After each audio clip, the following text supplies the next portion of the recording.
I would like to advise all those present that notice of this regular meeting of December 17th, 2025 has been provided to the public in accordance with the provisions of the Open Public Meeting Act of the State of New Jersey. Notice of time and place of this meeting has been included in the annual notice of meetings, which was posted and filed with the city clerk and with the Jersey Journal and the Star Ledger. An additional notice of time and place was posted and filed with the city clerk and was forwarded to the Bergen Record and Star Ledger on December 15th, 2025. The regular meeting of the Municipal Council of the City of Bayonne is now in session. Ms. Medina, please call the roll. Mr. Booker? Here. Mr. Carroll? Here. Mr. Perez? Here. Ms. Weimer? Here. Mr. La Palusa? Here. Please rise for the Pledge of Allegiance. I pledge allegiance to the flag of the United States of America and to the republic for which it stands, one nation, under God, indivisible, with liberty and justice for all.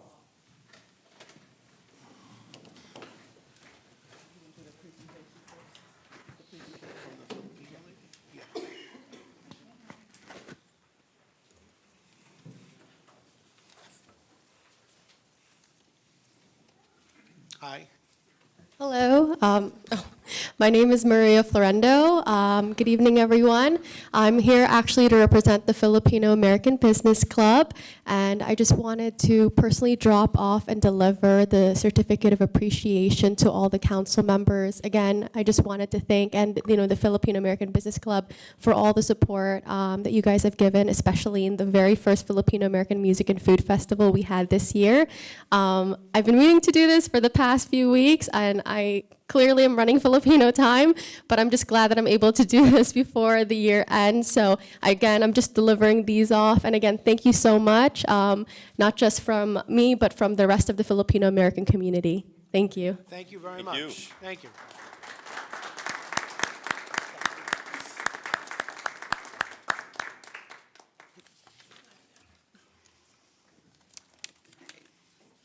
Starting with 01, an ordinance of the City of Bayonne, County of Hudson, New Jersey, approving the redevelopment plan for the property located at 626-628 Avenue E, which is designated as Block 405, Lot 31, as shown on the official tax map. It was introduced to pass the first reading at the meeting held October 15th, was published in the Bergen Record, and posted on the bulletin boards required by law, with notice that it would be further considered for final passage following a public hearing at the meeting of November 12th, and was postponed to this meeting of December 17th, is now before the council for its consideration and a public hearing. And the resolution, you didn't close the hearing, so you have to, are there any, the council is now ready to give all persons interested in this ordinance an opportunity to be heard concerning it. The council president will recognize anyone who wishes to speak.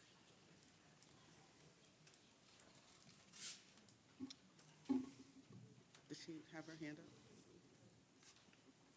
In the back.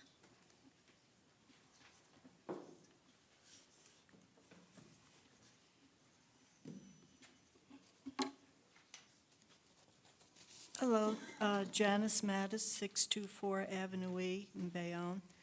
I was the one who had brought a lawsuit against Mr. Dennis Burnett, and it went to court, and the judge agreed with our decision. The judge agreed with us so that he was not able to build what he wanted to build.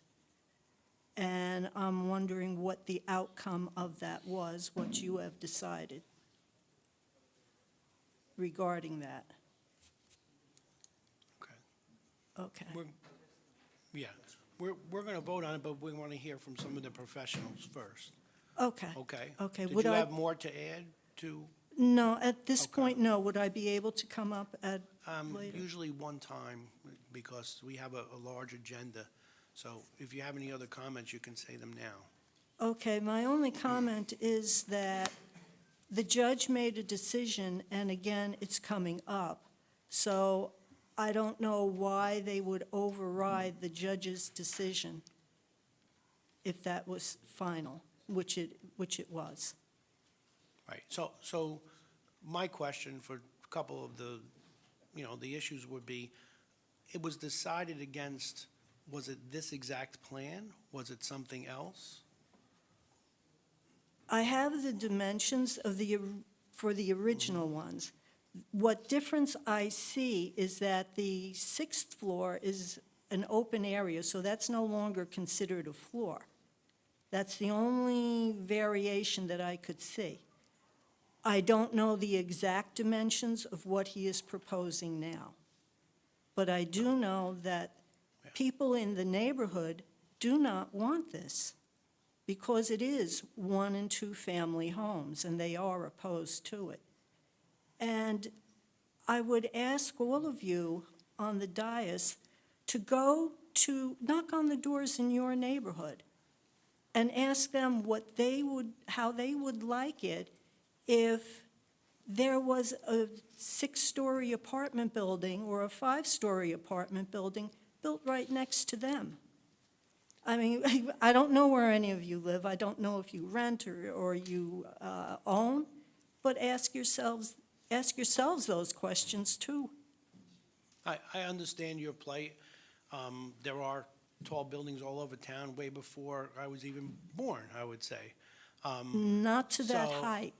Well, I'm going to explain to you. So all along, there's been buildings built that are taller than 6 stories, which is what is presented for that property. So, you know, unfortunately, there are some people who don't like it. It's growing pains. After they're built, sometimes they do like them. I myself voted against a 10-story building several years ago, which I did not like the height. It got built, and the people who complained aren't complaining right now. So unfortunately, it's almost impossible to please everybody, but there are decisions that have to be made sometimes, and you know, I'll let my colleagues let them vote and decide that as well after we hear from the professionals.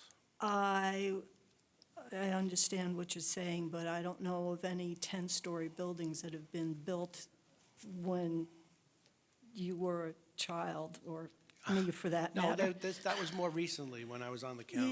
Yeah. Yes, Oh, okay, yes. all right. Thank you. You're welcome. Mr. Solari?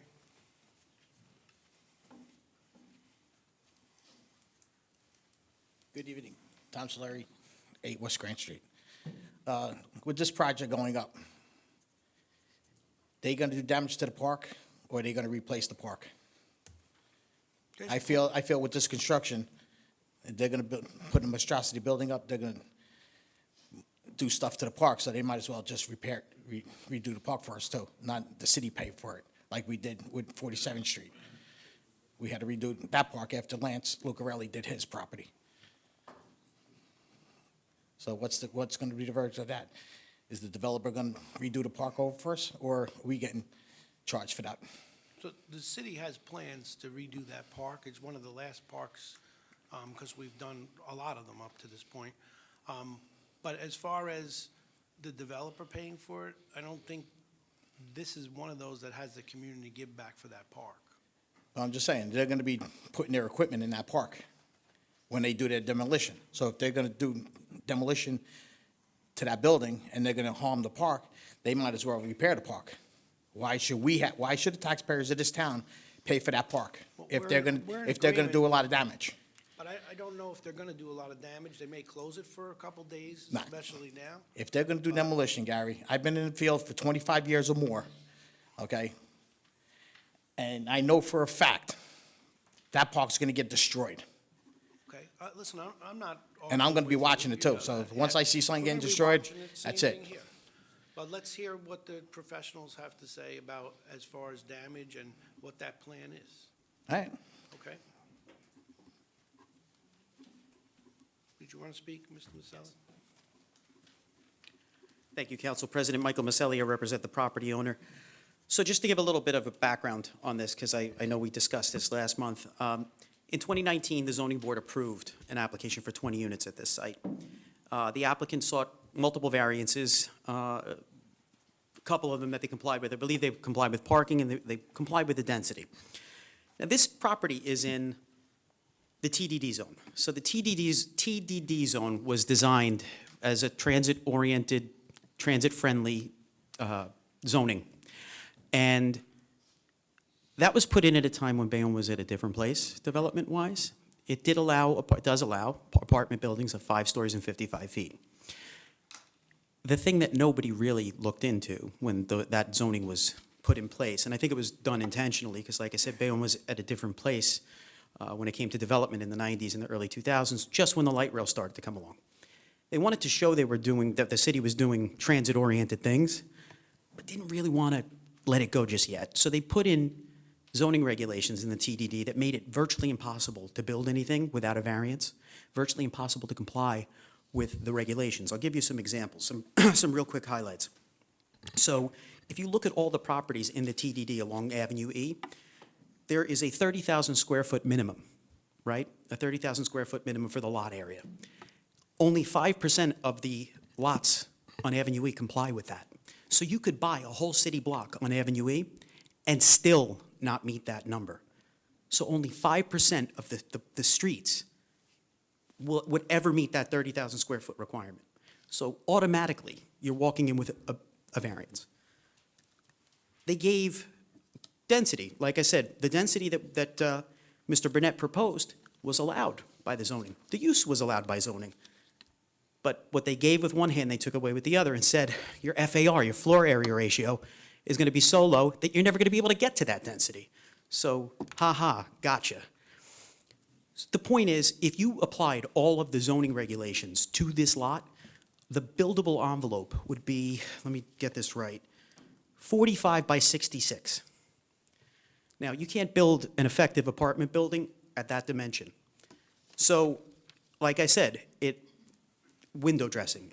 On its face, hey, we're doing transit-oriented development in Bayonne. Look, we're passing zoning ordinances for transit-oriented development, when it really isn't. And quite frankly, the planning board and zoning board have given deviations up and down Avenue E for this.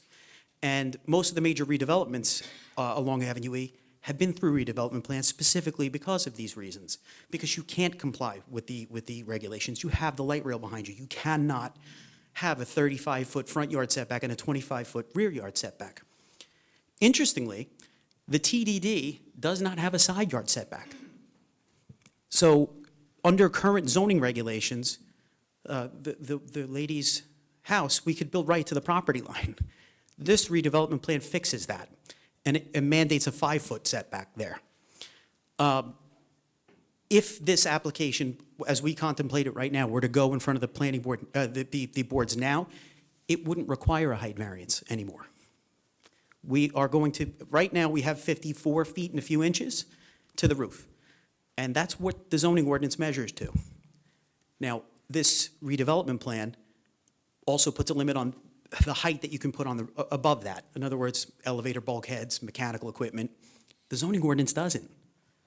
So this plan, in some respects, is an improvement over the zoning, but it also takes away those things that really didn't constitute good planning when you look at it beyond the surface. So I do think that the court's decision didn't say it exactly right. They said it was hotspot zoning, which I don't know if that's a real term, but I think the idea was that there were so many variances with the application that it constituted a rezoning, and that was a legislative action. Well, legislative action is what you guys do, right? So that's where we brought it. The court said, under the regular zoning, under the zoning, you've asked for variances for almost every standard in the TDD. That can't be something that we sustain. That was 2019, 2020. It's a half a decade later, and the property has not really been developed. This is right-sized, this project. It's 55 feet to the roof, 5 stories, and to answer Mr. Solari's question, this project will give a community benefit payment. Now, we can take that money and we can do the park. I think the park needs to be done. And I would love to see the money that we give for that community benefit payment go towards that park. As a resident, I would love that. I grew up uptown, 3rd Ward's my ward, and that's not a really good park. Just like 47th Street wasn't a nice park. And Mr. Lucarelli and the developers that he works with there, they did that park at their expense. The city didn't pay for that. So I think that would be the same circumstance here, that whatever payment we made as part of the redevelopment project, which you can do, you can require us to make that payment, and then you can apply it to a park. Wouldn't it be nice? It's a small park. It's easy to fix up and spruce up and look nice. It's run down, it's chain link, it's old. Right. The So- asphalt is cracked, there's a lot of problems. Yeah, there's a lot with of, that yeah, park. it's not a good park. We could make it better. So not only would we be putting this property to a productive use, a use, by the way, which is more in line with the neighborhood than what it is now. Right now, it's a commercial sort of storage place. It's a place that a contractor uses, right? Now we're turning it into a residential. It's more consonant with the neighborhood than that use. And it's contemplated in the zoning and in the master plan. This is what this is for. 0.3 miles to the 45th Street Light Rail Station, 0.3 miles to the 34th Street Light Rail Station. It is equidistant to both light rail stations. It's where it belongs, and it's not overwhelming. So I would ask that the council approve this tonight. Thank you. And the plans for the park, you're not going to use that as a staging? No. Yeah, you need special permission from DEP to do that, Right. and it's really not fun to go through that process. We've done that. I think we did that with, when Mr. Lucarelli was doing the park on 47th Street. It's a task we don't want to undertake. So to the extent that we just don't want to touch the park.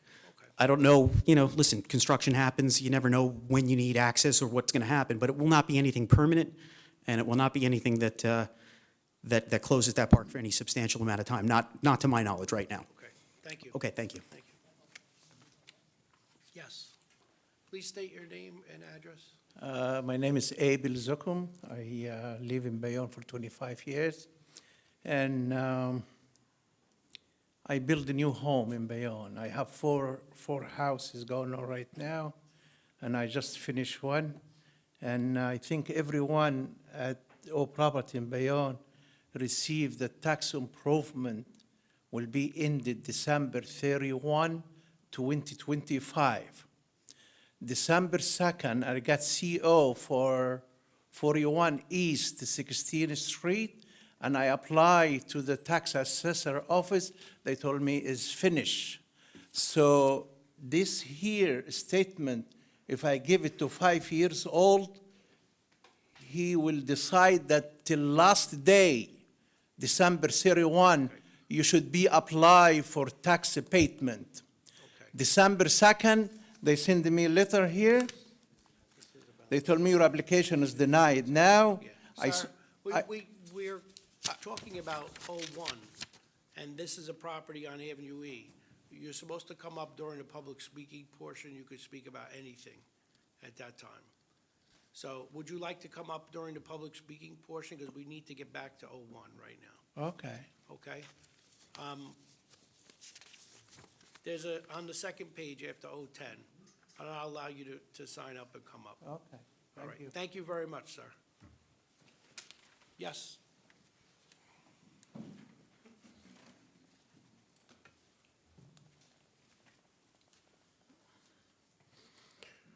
My name is John Garini, lived in 92 West 37th Street.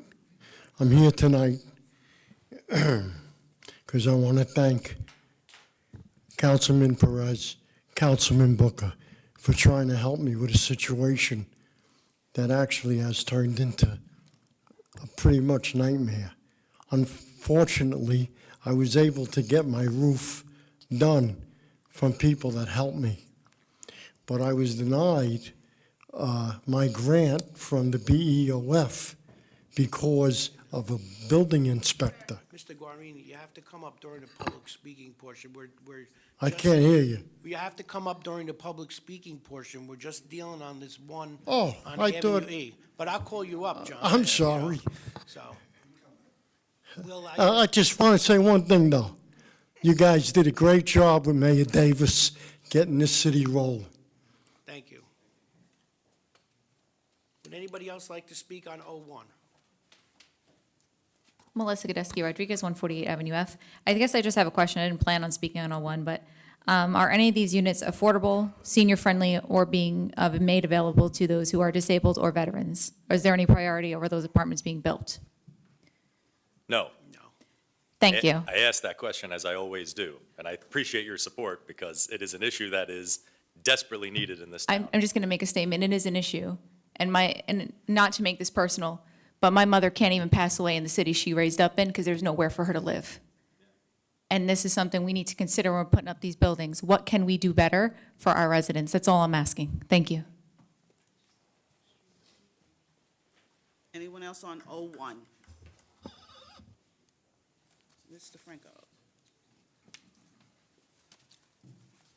Peter Franco, 109 West 53rd Street. I just had a question to Mr. Maselli's point about the funding for the park percentage. How much is that, or what percent of the project? What does it look like? You mean the community benefit? Correct. I'm not sure of that, but we can put that in.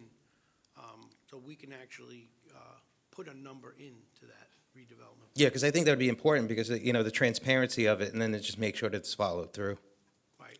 Oh, no, Thank you. absolutely, and we would make sure. The park needs work, so. I think that's something, if I may, that would typically go into the redevelopment agreement down the road. And again, we're just, right now. This is the plan? So This it- is actually just the redevelopment plan. This is the zoning. So with that, the applicant or the developer, assuming they are designated as a developer, would then have to submit their applications to the planning board. They'd have to come in for site plan approval on notice. I would imagine there's probably going to be park talk during that process as well. And there's also a redevelopment agreement that is entered into that sets forth all the obligations, has all the provisions, private waste hauling, et cetera, and the community benefit would typically be a component in that as well. I don't know I'm not sure what's been considered in terms of that, but that's just the process. It's generally not something that goes into the redevelopment plan, which is creating essentially the zoning. So it's not the redevelopment plan, but you're saying a stage after it? Correct. Yes. Okay. And we're going to make sure that there's money put aside for that park. Thank you. Anyone else on 01? With that, I will take a motion to close the hearing. So move. And on the motion to close the hearing, Mr. Booker. Aye. Mr. Carroll. Aye. Mr. Perez. Aye. Ms. Weimer. Aye. Mr. La Palusa. Aye. And a resolution ordering final passage. Second. And on the resolution, Mr. Booker. Aye. Mr. Carroll. No, I see no reason to overturn the judge's decision in this matter. If it's too small, and that seems to be the theme, that it was too small for a warehouse, too small for much else, I think it's probably too small for a five-story building. Mr. Perez. Aye. Ms. Weimer. Aye. Mr. La Palusa. Aye.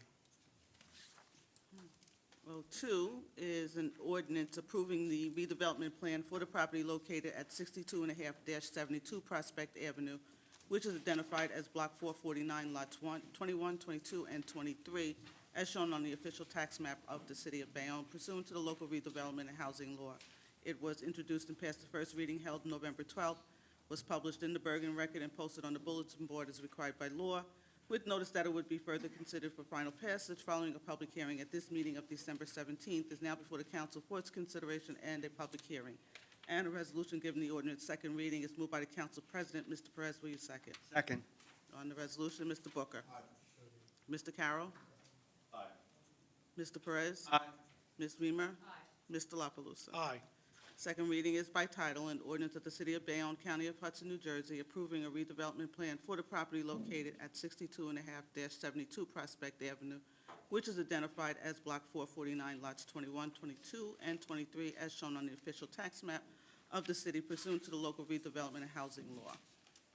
The council is now ready to give all persons interested in this ordinance an opportunity to be heard concerning it. The council president will recognize anyone who wishes to speak. Mr. Drowsky.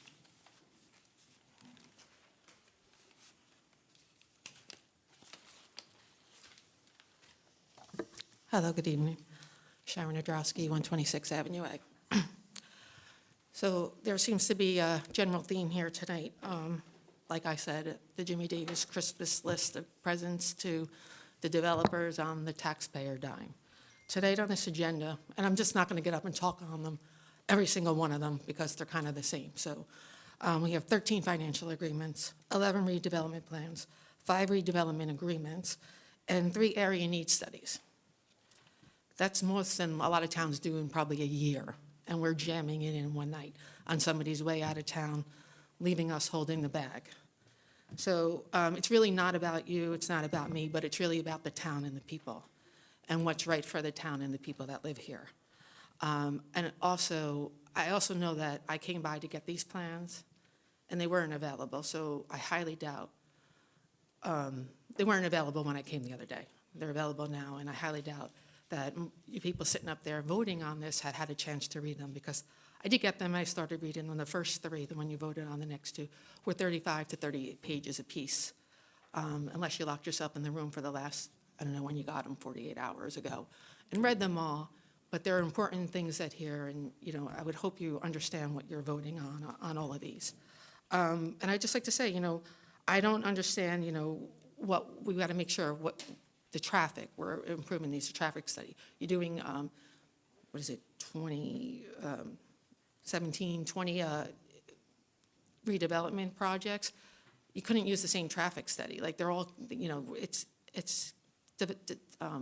grows on each other, right? So we need to understand that. But also, what is it? On our infrastructure, on our resources, on our schools. Is there any provisions in any of these to say, hey, so much per door going into a school fund can be done? Are we doing it? We keep hearing it. We'll do it later, we'll do it later. I'm sure it's not in here, but again, they weren't available to read, so I don't know, okay? I don't hear any workforce housing, any veterans housing. Again, a couple of weeks ago, I was here talking about affordable housing, and it was told that it's not fair to start with one developer because we didn't do it for everyone else. You've got to start with somebody. You got to start. Someone's got to be the first. Someone's got to be the first that you're going to pay for the schools. Someone's got to be the first. We know the city workers in City Hall, their short-term disability insurance was just taken away, that they didn't know about it because firemen, cops, according to the people in charge here, and it costs so much in their things. But this requires more police, more firemen, more infrastructure, more city workers to support all these. More road crews, more signal people, road lines, paintings. But is anyone worrying about that? Okay, are those provisions to pay for that in here? Again, this is about the city, it's about the people that live in it, and I just hope you consider them in all these decisions, these very, very large and a lot of decisions you're making tonight. Thank you. I do think, Council President, I apologize. I do think, so I was able to see, Mr. Drosky, your comments, your public comments that were on social media. And I did take some time. I asked Director Skillender, if you wouldn't mind, Director. I asked Director Skillender to review these things. I do want you to know, we don't take those comments lightly.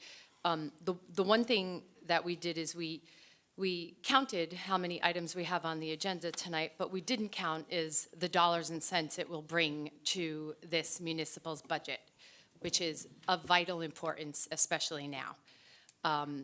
What it will bring is a tremendous amount of revenue, and that is important. What it also does is, I believe, and Director Kavanaugh, I believe, is here, but what it also does is it does make those necessary repairs to our infrastructure. Because with each development that goes up, they are required to make the necessary repairs, upgrades, the storage facilities, I believe, to both water and sewer, and separate those two resources in line with our long-term control plan. Is that correct, Director? Thank you. And so in approving these, we take a great many number of these issues into consideration previously. These are all questions that I asked over the last week and a half that we have those answers to. My last comment will be the school board budget is very near and dear to my heart. It is a discussion that I am going through now internally and have been for the past several months. The fund that you speak of, I'm at least, I feel complimented that we must think alike, because the fund that you speak of is one that we are in the process of working with our attorneys to create now. So I don't have a tremendous amount of information on that just yet, but because it's not readily available, it's not completed.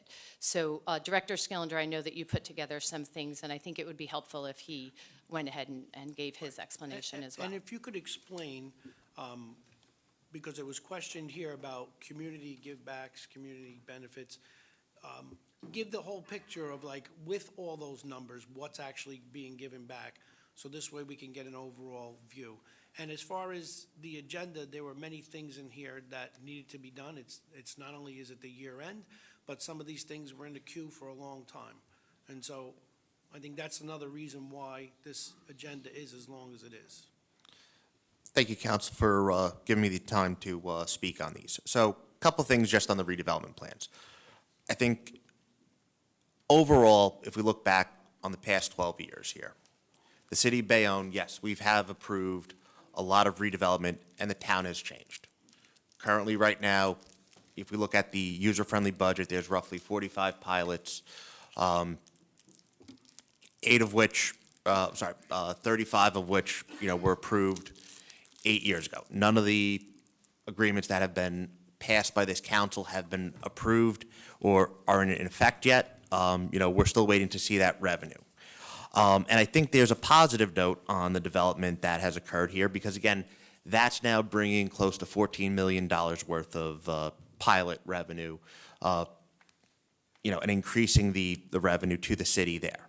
The benefit of these long-term tax abatements or exemptions on there is that the city does get 95% of the payment.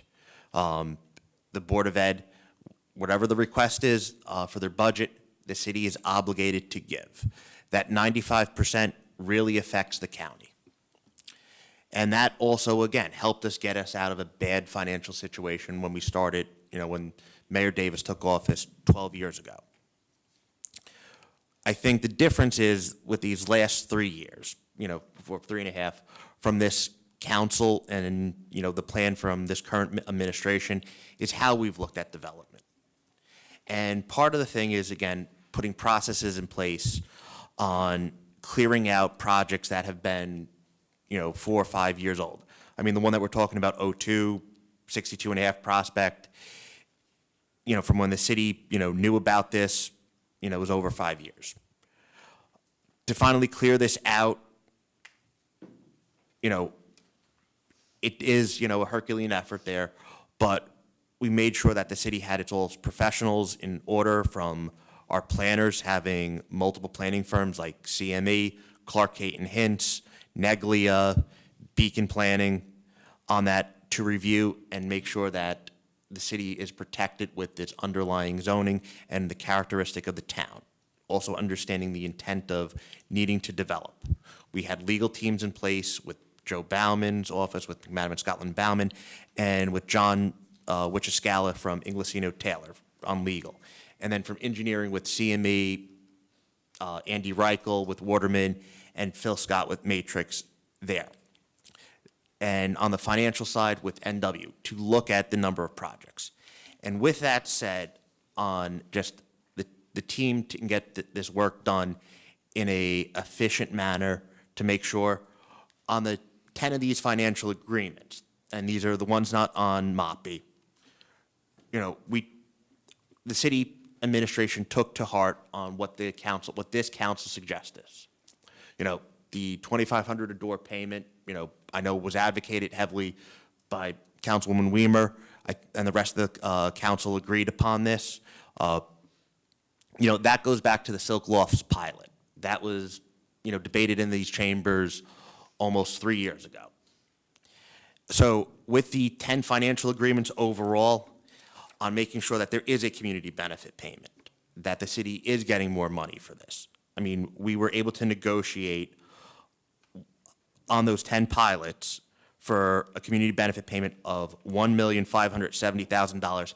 That is to go for the parks, that is to go for the roads, go for the infrastructure. Doesn't mean that, the payment there, isn't just, the developer has to pay this. No, this is dollars that goes back into the community in addition to the site work that they have. All the redevelopment plans require that they have to deal with the stormwater management. We are the largest town in the state of New Jersey with 28 outflows for our combined sewer system. It was designed at a time where it was acceptable for, that the rainwater would float on top of the sanitary and be potentially discharged into the bay. We are requiring, that was enacted in this administration, that in order to help with our long-term control plan, that every single redevelopment plan has to build on-site sanitary retention as a requirement of their building process. That means that the city of Bayonne doesn't have to take on the responsibility to build holding tanks throughout the town. We can do this with private development and private capital. Part of the other thing too, on hearing about affordability, on dealing with the schools, I want to make sure that it's not lost that the administration is viewed upon where we don't care about that. We most certainly do. We've been working with our partners at the Board of Education, the Housing Authority there, and I think one of the things that I know the mayor is very proud to announce is that the Housing Authority did purchase Assumption, for there to be a development site for, affordable housing there. He'd also encourage that, and in speaking with the Housing Authority on that, they're in favor of working with the Board of Ed on seeing that there may be a school on that site there with potentially apartments above that. That is something that, the mayor at this point wishes, can occur for that site. I think it achieves some of the objectives that this council, and the public are asking for. To address the comments. For the requirements, though, of making sure that there's affordable housing within these projects, though, the city is doing this on making sure that our future financial position is in a much better place than we are right now. We have very little land to sell off, so we have to develop.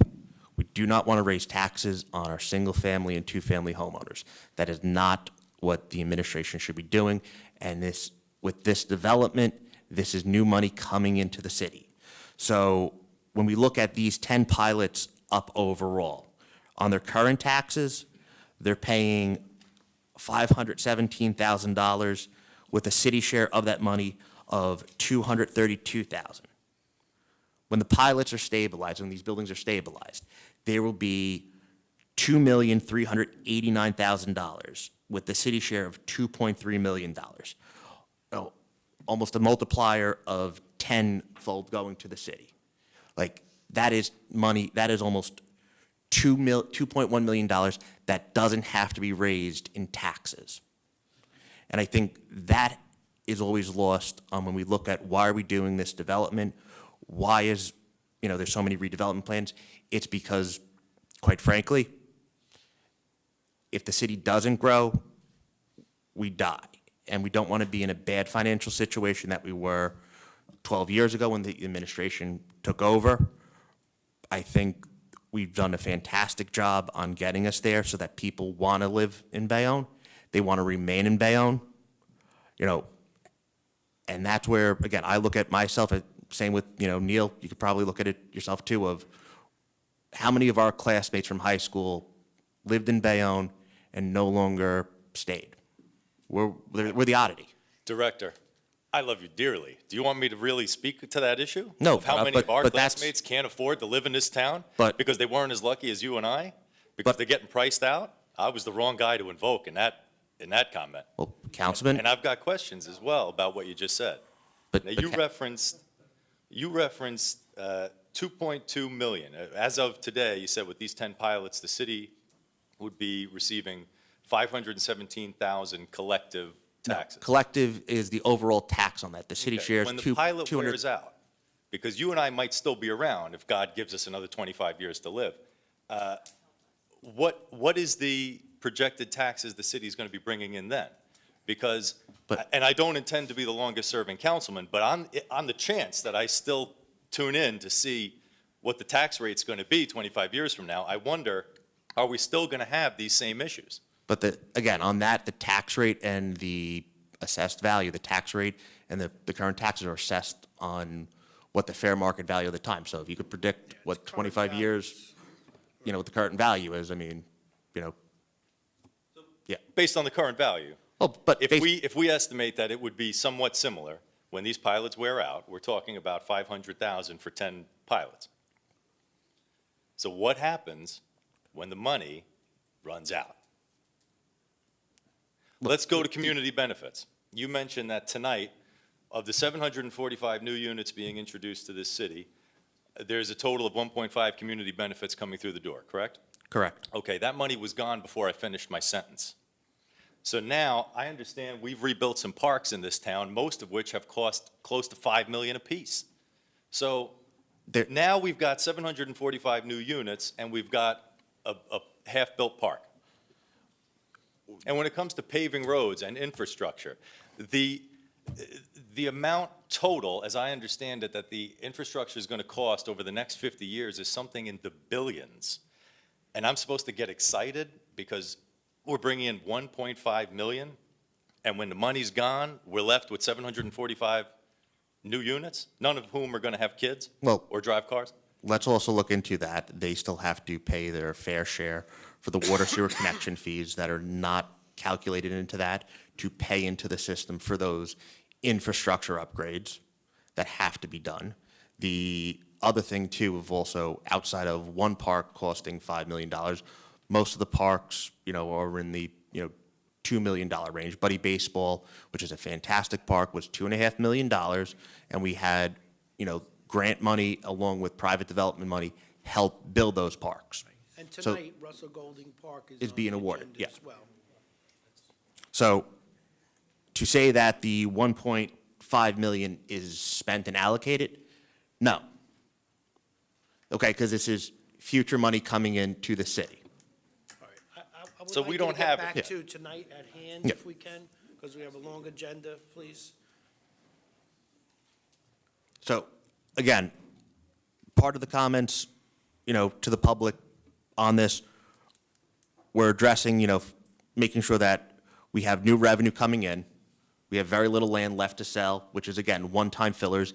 These are renewable ratables to the town on our budget. These are also, again, projects that are helping deal with our long-term control plan, making sure that, again, because Councilman Carroll, as you pointed out, on the cost of that infrastructure to the tune of the, billions, if we don't have new money coming in, that is on the current taxpayers right now, which is not fair. And then dealing with the affordability and with the Board of Education, the city is working on making sure that a memorandum of understanding is prepared, along with dealing with the Assumption property that the Housing Authority has bought, and the city will work with the Housing Authority to make sure that there is more affordable units built there using the Affordable Housing Trust Fund that we have, that is from all the non-residential development that has occurred in town, and hopefully work with the Board of Ed to achieve the potential for, new uses for there. So for anyone to say that this administration, this council does not, consider those issues not important is not true. We are addressing them right now. Okay, thank you. Can we wrap this up, Madeline? Sure. Anyone else on O2? Peter Franco.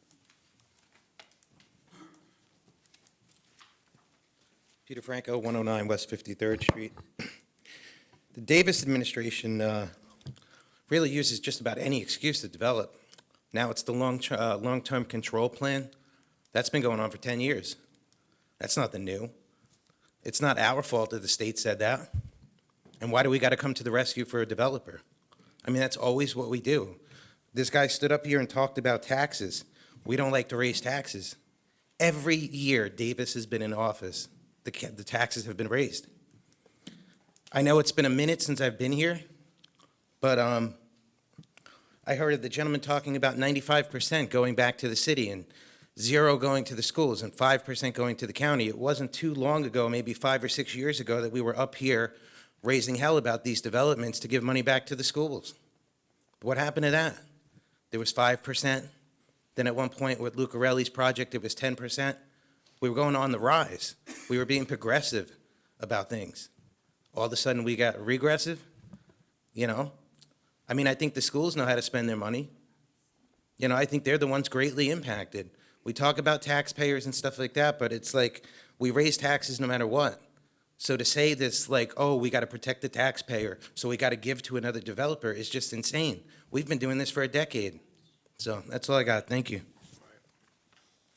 Madeline? Council President? Yeah, you have to stick to. It's 02. Thank you, please. It's O2, and then I'll save myself some time. Are any of these redevelopments cut out for disabled, for veterans, for our seniors? And I just want to quote, what I think some people think is affordable are way more privileged and have had different outcomes in life.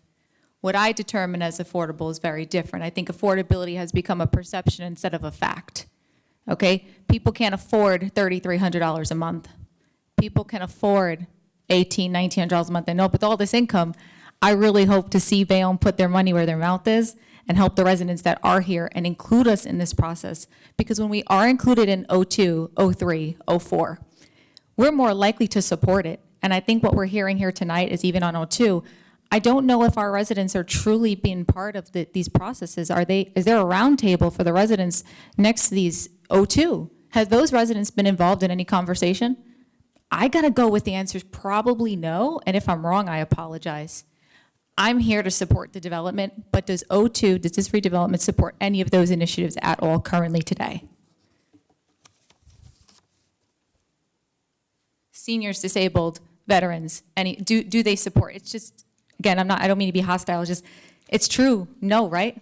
So the way Mr. Skillender explained it is that indirectly, we are getting money that is going to go to that. There are plans underway for the Board of Ed to get that. We wanted 10% as a council. We voted on that. There's no vehicle to get them to 10%. But we're going to probably do that through our redevelopment agreements to give them the 10%, because we, as a council, agree that that is something very important.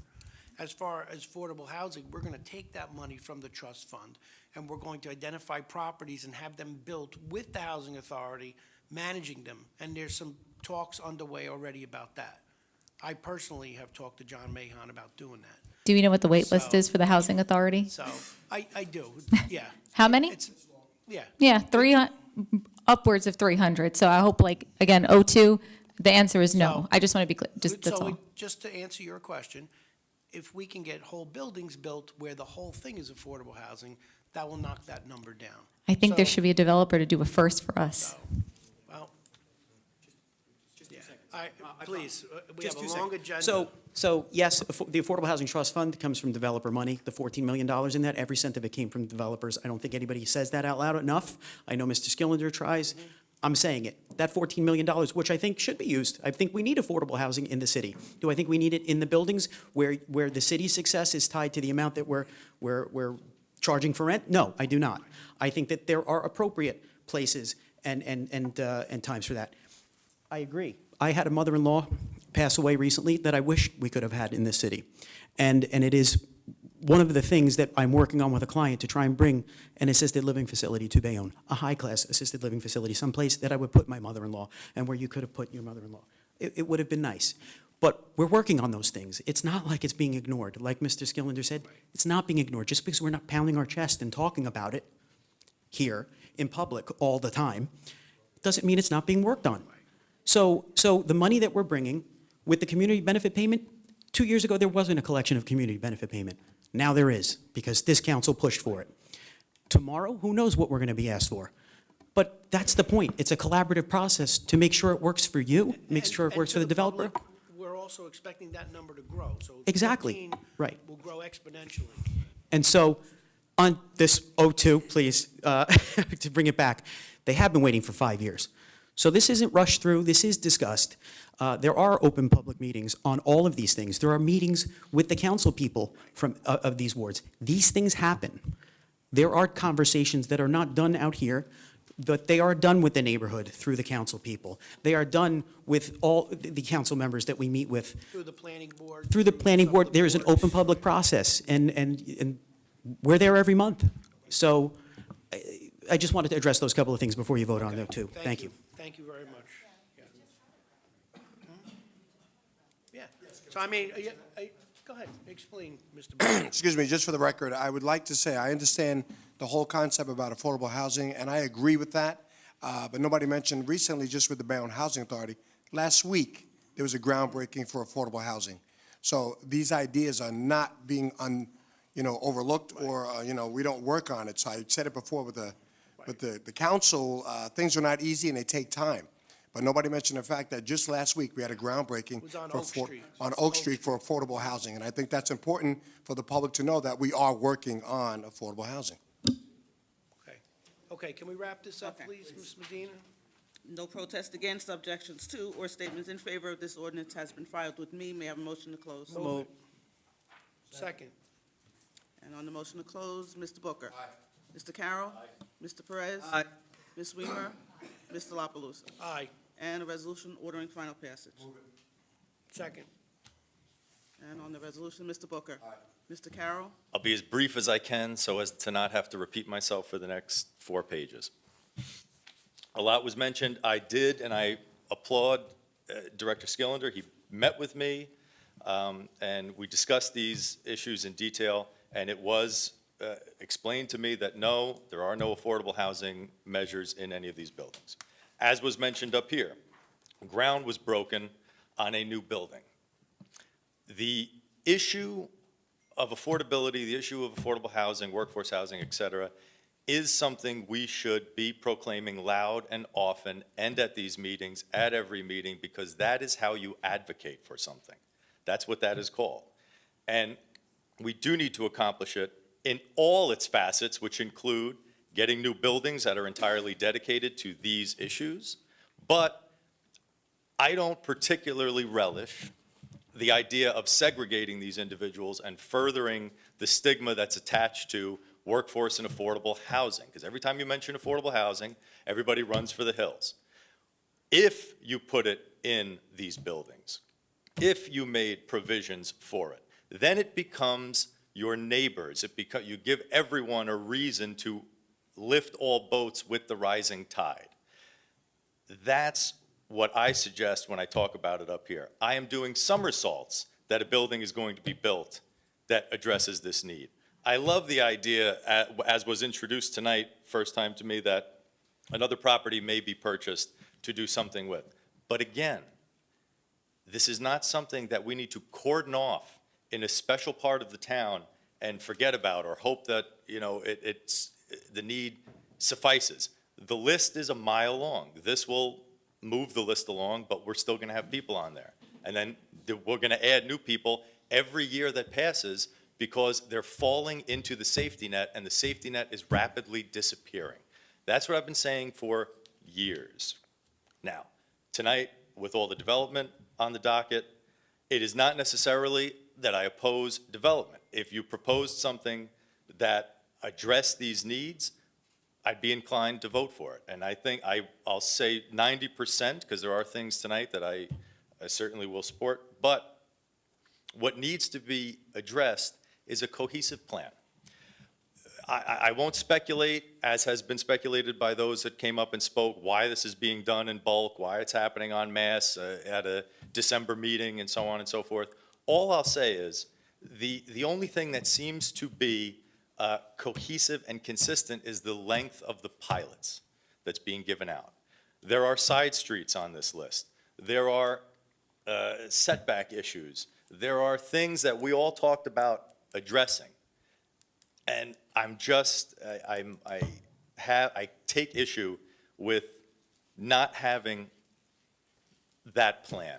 And for the individuals out there, I hope that you steal this idea, because the young lady mentioned in the back, go and knock on the doors. That's what I do, and it's what reflects my voting record up here. And some of these plans reflect a 2000 master plan with a revisit in 2017, but in between those years, when the community news existed, they did a poll directly addressing the public. And that was, I believe, the last time that something like that went out direct to the public. Now, that entity no longer exists. It's the internet. Is it harder to get to people? Sure. But when they did that poll, it came back with specifically what the majority of the people in the city wanted to see. Height of buildings, and if I'm remembering correctly, 10 was certainly the least on the list, 10 and above. with that said, with that addressed about the last time the public was given the option to weigh in, the idea I hope that is stolen is this. When I talk to people, it's not the fear of development, although that is, it seems to be that that is how we in this building understand it. The fear is that it's going to happen to them next. If you showed up tomorrow and said, this is the loft district, this is the high-rise district, this is the townhome district, I think there would be a mass calming in this city because they wouldn't fear that we were going to block out the sun next to them with the stroke of a pen. That's what I think people are afraid of. That's what I think they're begging for us to do. Address a plan, not to make changes as we go along. And I can't phrase it any more eloquently. I wish that I could. And I'll give credit, again, I'll give credit to Director Skillinger, who succeeded where many failed in compiling a list of all these projects from old to new, chronological order, and we can and should work through all of them. Do I think they need to be worked through all tonight? No. Now that we have the list, I think we can break them out from oldest to newest. But there's so much. And that community benefit that was talked about, it's gone already. Like, that's just not something to get excited about. So I vote no. Mr. Perez? Aye. Ms. Weimer? Aye. Mr. La Palusa? Aye. 03 is an ordinance approving a redevelopment plan for the property located at 1037-1041 Broadway, which is identified as Block 45, Lot 20, as shown on the official tax map of the city. It was introduced and passed the first reading held November 12th, was published in the Bergen Record and posted on the bulletin boards required by law, with notice that it would be further considered for final passage following a public hearing at this meeting of December 17th, is now before the council for its consideration and a public hearing. Resolution giving the ordinance second reading is moved by Councilmember Perez. Mr. Booker, will you second? Second. On that resolution, Mr. Booker. Aye. Mr. Carroll. Aye. Mr. Perez. Aye. Ms. Weimer. Aye. Mr. La Palusa. Aye. Second reading is by title, an ordinance approving the redevelopment plan for the property located at 1037-1041 Broadway, which is identified as Block 45, Lot 20, as shown on the official tax map of the city pursuant to the local redevelopment and housing law. The council is now ready to give all persons interested in this ordinance an opportunity to be heard concerning it. The council president will recognize anyone who wishes to speak.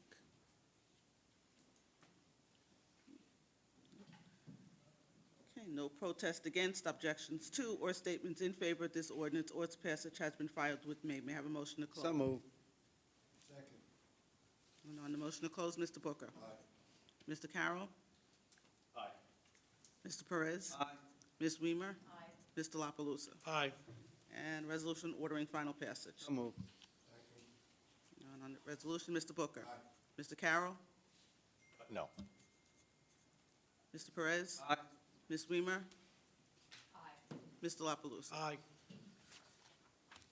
04 is an ordinance amending and supplementing the revised general ordinances of the City of Bayonne, Chapter 35, which was introduced and passed the first reading held November 12th, was published in the Bergen Record and posted on the bulletin boards required by law, with notice that it would be further considered for final passage following a public hearing at this meeting of December 17th, is now before the council for its consideration and a public hearing. And a resolution moved by Councilmember Booker, giving the ordinance second reading. Mr. Perez, will you second? Second. On the resolution, Mr. Booker. Aye. Mr. Carroll. Aye. Mr. Perez. Aye. Ms. Weimer. Aye. Mr. La Palusa. Aye. Second reading is by title, an ordinance amending and supplementing the revised general ordinances of the City of Bayonne, Chapter 35, zoning. The council president is ready to give all persons interested in this ordinance an opportunity to be heard concerning it. The council president will recognize anyone who wishes to speak. Mr. Perry. Good evening, Gene Perry, 77A Hobart Avenue, Bayonne, New Jersey. I raised this to the planning board as well. I'm still struggling to understand how we can change one property from heavy industrial to light industrial, but we can't change another property owned by the same property owner, which right now is a scrapyard. Also, I presented to the planning board at the last meeting, permits were issued on this building to start work in November, and it hasn't been approved by the planning board yet or the city council. So eventually, someone needs to take charge within the city and start finding these property owners that are developing their land without proper zoning or authorization from the council. And that's all I'm going to say to the matter, because it's got to stop. If you just want to wait, Mr. Skillender's going to explain to you something about the permits, and then we'll move on Sure. from there, so.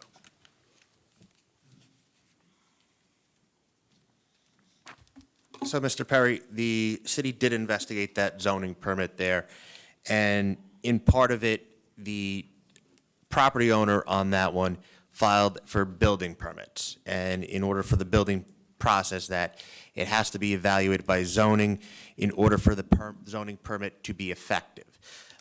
Those building permits have not been issued when we discussed this with, at the pre-agenda meeting. So there are no building permits on that site for any of the work that, is being proposed. We looked into that, and the zoning permit there for the application is only for an interior fit-out, not the use zoning permit. So I think there is a distinction there between that. The vote tonight on this ordinance is whether or not to allow for the use of an indoor recreational space as an addition to the light industrial and heavy industrial zones. So I just want to make sure that, we're not confusing the two issues here. Any of these still have to go through the process, applications still have to be filed, city officials still have to review it to determine, the appropriate boards that would have to go through. Nothing in this ordinance is affecting the process. The only thing that is happening here is adding whether or not indoor recreational space is an acceptable use, which the 2017 master plan specifically requires that the city take action in order to address the lack of. Given the fact that we don't have that here, we're trying to find spaces, and the only space that is available for sizes of these are in our industrial zones to address the parking issues, to also address the size of these facilities. And if you, So do we have a permit on hand right now for the signs that were put up last week on this building? Because according to this zoning officer, they don't have one. I spoke to them yesterday. a notice of violation was sent to their attorney. Right, so we're going to keep giving violations to the same property owner throughout the city that keeps violating things and closing our eyes to it. And that's all I have to say in the matter. Thank you. Council President? yes, I would like to make a distinction here, and not to correct Mr. Skillender. It is not the property owner that made the request for the permit, nor were they issued to anybody at this point, but it wouldn't have been to it was the renter, the tenant. Just because I know the issue you're referring to, and it's an issue. Gene, can you come up to the front again? And I also want to tell you, CR 37, Neil drafted the I did letter. read that already, thank you. The copy of permit I gave to Councilman Booker at the last meeting, but I'll go home and look at the date. But it was issued to Bayonne Durable, the property owner, not the Soccer 5 wasn't Fat issued. Club. That's what I'm saying. That was not even issued, and it is I'm not going to get into an argument. I just want you to Understand. know, because I know where you're going with this, and I keep my personal It's opinions. the wrong spot for a soccer field. Leave it at that. Yeah. Thank you. It was the tenant. Thank you. Anyone else on 04? Okay, no protest against, objection to, or statements in favor of this ordinance or its passage has been filed with me. May I have a motion to close? Move it. On the motion to close, Mr. Booker. Mr. Carroll. Mr. Perez. Ms. Weimer. Mr. La Palusa. Aye. And a resolution ordering final passage. Move it. And on the resolution, Mr. Booker. Mr. Carroll. Mr. Perez. Ms. Weimer. Mr. La Palusa. Aye. 05 is an ordinance approving an amendment to the redevelopment plan 469-71 New Hook Road, which is identified We're as gonna Block 416, Lot 1. Table this, Madeline. You- 05. We're tabling it, yeah. I'm sorry. Yeah. I skipped one. 05, No. no, I skipped one. 05 is, 05, is also for Chapter 35 zoning, and this was, you're postponing this one. We have a motion to postpone it to the hearing of January 21st. Move it. And on the second. Would like the second? Second. And on the resolution to postpone, Mr. Booker. Aye. Mr. Carroll. Aye. Mr. Perez. Aye. Ms. Weimer. Aye. Mr. La Palusa. Aye. So now we're up to 06, which is an ordinance approving an amendment to the redevelopment plan 469-71 New Hook Road, which is identified as Block 416, Lots 1 and 2, as shown on the official tax map of the city, which was introduced and passed the first reading at the meeting held November 12th, was published in the Bergen Record and posted on the bulletin boards required by law, with notice that it would be further considered for final passage following a public hearing at this meeting of December 17th, is now before the council for its consideration and a public hearing. And the resolution moved by Councilmember Perez, given the ordinance second reading. Ms. Weimer, will you second? Second. And on the resolution, Mr. Booker. Aye. Mr. Carroll. Aye. Mr. Perez. Aye. Ms. Weimer. Aye. Mr. La Palusa. I am going to recuse myself.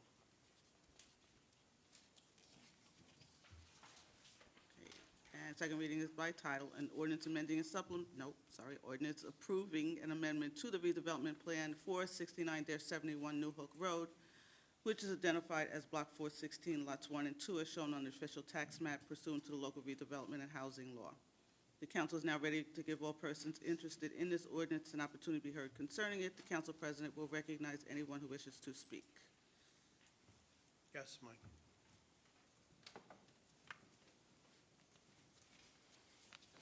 Evening, Mike Masigno, 42 West 23rd Street.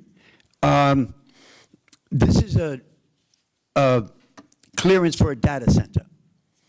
And I've been looking into the data center issue. And now I know this is a amendment for a new land use at the Delta storage area. And looking into the data storage units, there's over 16 in Hudson County already, which I was surprised, in Secaucus. Now, I'm totally against data storage centers. Now, everybody's aware on the use of water, power, and what's happening. And I'm speaking on this because now Bayonne's come a long way. I mean, between the golf course and the new development and bringing in, coming from an old industrial town, an oil town, it was pretty dirty. And it's cleaned itself up quite a lot. And then with the breaking ground on Studio 1888 and a ferry service, and the shipping ports are getting bigger. And we brought in the new taxes. And the situation here is they're coming, the data storage centers. This one actually is going to be owned and operated by a Bayonne resident, which is one of our good neighbors, Vincent DeMonico. Now, this, I've been assured that it's because the power and the water that comes from the cities is devastated. But this unit does still gonna have to get cleared through the planning board when they build one. So it's gonna come before the planning board on how they're gonna separate the water usage from the Bayonne water, the electricity from the Bayonne electricity grids. And it's a process that takes a lot of work. And I'm just making that the council's aware of this, and that everybody at this will be kept abreast, because but it is something that's on its way with these super data centers. They're incredible. But that we can monitor this thing and keep an eye on it, and I rather have a Bayonne neighbor, let's say, than Meta, Amazon, Google, Microsoft, or these massive tech companies coming in and just running rickshaw over us. So I'd like, that you monitor this and keep an eye on it. Like I said, I believe this does have to go before the planning board before any structure of a data warehouse center would be built within Bayonne. Thank you. Hi, please state your name. Yes, thank you. It's Charles Harrington of Connell Foley. I'm here on behalf of the property owner. And I just want to just maybe add some commentary to it. The amendment is to add the use, the data center use. So as the gentleman just said, it does have to go to the planning board for a site plan approval. So this just allows that additional use in addition to the uses there, which are, self-storage, warehouse. There are a lot of variables that will have to be addressed during the site plan, the power, the water. My client advised, like a power, he will get his own separate source of the power, but these will be site plan issues. So, tonight it's Just for not getting use. approved for Just for the use. use, We will right. be back before the planning board to sort all that out. Okay, thank you. Anyone else? No protest against, objections to, or statements in favor of this ordinance has been filed with me. May I have a motion to close? So move. And a second? On the motion to close, Mr. Booker. Mr. Carroll. Aye. Mr. Perez. Aye. Ms. Weimer. Aye. Mr. La Palusa. I'm recusing myself, so I'll stay. And a resolution ordering final passage. So move. And Mr. Booker is still absent. On the resolution, Mr. Mr. Carroll. Aye. Mr. Perez. Aye. Ms. Weimer. Aye. And Mr. La Palusa. Recuse. By three, it passes. 07 is an ordinance vacating the right-of-way easement reserved to the city of Bayonne and conveyed to Doorport Realty LLC over Block 476.01, lots 10.01 and 10.02. It was introduced and passed the first reading held November 12th, was published in the Bergen Record and posted on the bulletin board as required by law, with notice that it would be further considered for final passage following a public hearing at this meeting of December 17th, is now before the council for its consideration and a public hearing. And a resolution moved by the council president, giving the ordinance second reading. Who'd like the second? Second.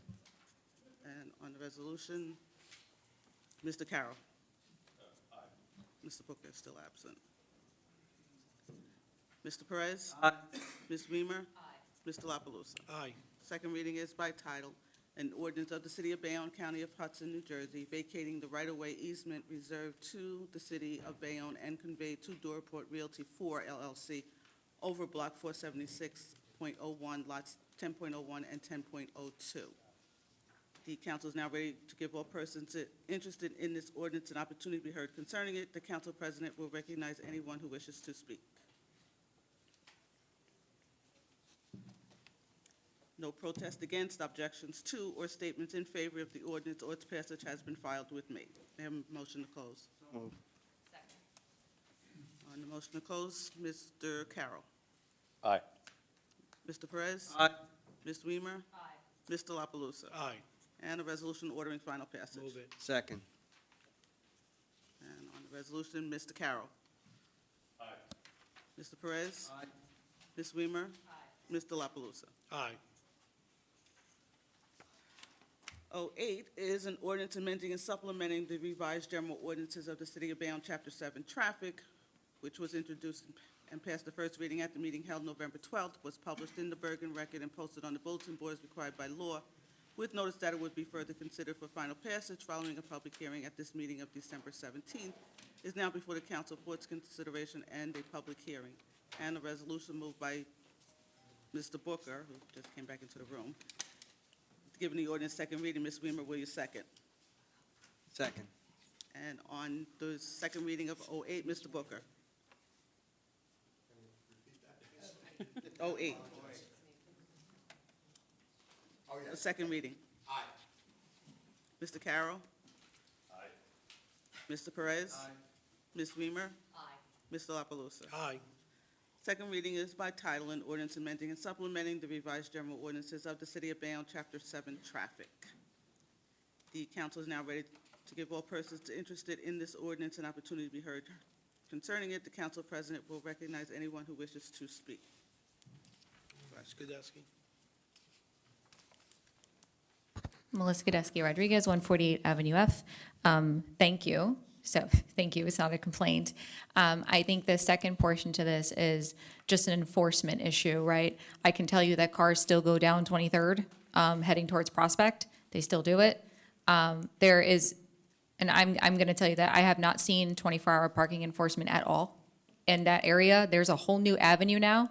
Like, I don't know why we created parking, because they have parking garages in those developments. So it's like weird that we created parking, because nobody on F and Prospect is going to park on Avenue G. So I think this is a two-part thing, right? If we're currently, from perception, not enforcing the 24-hour parking Monday through Friday, which was a great benefit to the city of Bayonne, I think the residents appreciated it. I'm concerned that the enforcement here, this is a whole culture behavior change from everybody going up and down that block. I live on that corner. I will tell you that almost 4 times I have been almost rammed right into coming down that block. So, and this is, we're going to enforce this. So I think I ask, like, to put care and consideration into when this goes into effect, probably some, first of all, reinforced parking, as well as enforcing safety and mindful driving. I know that's crazy to say to a licensed driver, but I'm going to tell you right now, those people fly in and out of those buildings with like blindfolds on. You know, so that's just, please do that for the residents in the area. We would all appreciate it. So everything is a step. So this is giving the police the allowance of enforcement, and then the parking can come afterwards, would be added to a zone. So all this is going to happen. But it's And then this is the first step. So the parking, like the 24-hour parking will be enforced as well on Avenue G. So all those cars would It's gonna should have start to getting be tickets. Included into a zone. Okay. And then the enforcement will happen on the parking side. Just let the residents know in those buildings, because I don't think they do. They'll have a rude awakening with a ticket on their windshield. Thank you. Thank you. Anyone else? And Ms. Rodriguez, the residents, we passed an ordinance that all those buildings have to put notices in for the residents. So if they don't know, they're not reading their notices in their building, so. Your problem. Okay. Well, exactly. But I mean, we've done everything we possibly could at this point to give them notice. Thank you. Yes. No protest against, objections to, or statements in favor of this ordinance has been filed with me. May I have a motion to close the hearing? Move it. Second. And on the motion to close the hearing, Mr. Booker. Aye. Mr. Carroll. Aye. Mr. Perez. Aye. Ms. Weimer. Aye. Mr. La Palusa. Aye. And no resolution ordering final passage. Move it. Second. And on that resolution, Mr. Booker. Aye. Mr. Carroll. Aye. Mr. Perez. Aye. Ms. Weimer. Aye. Mr. La Palusa. Aye.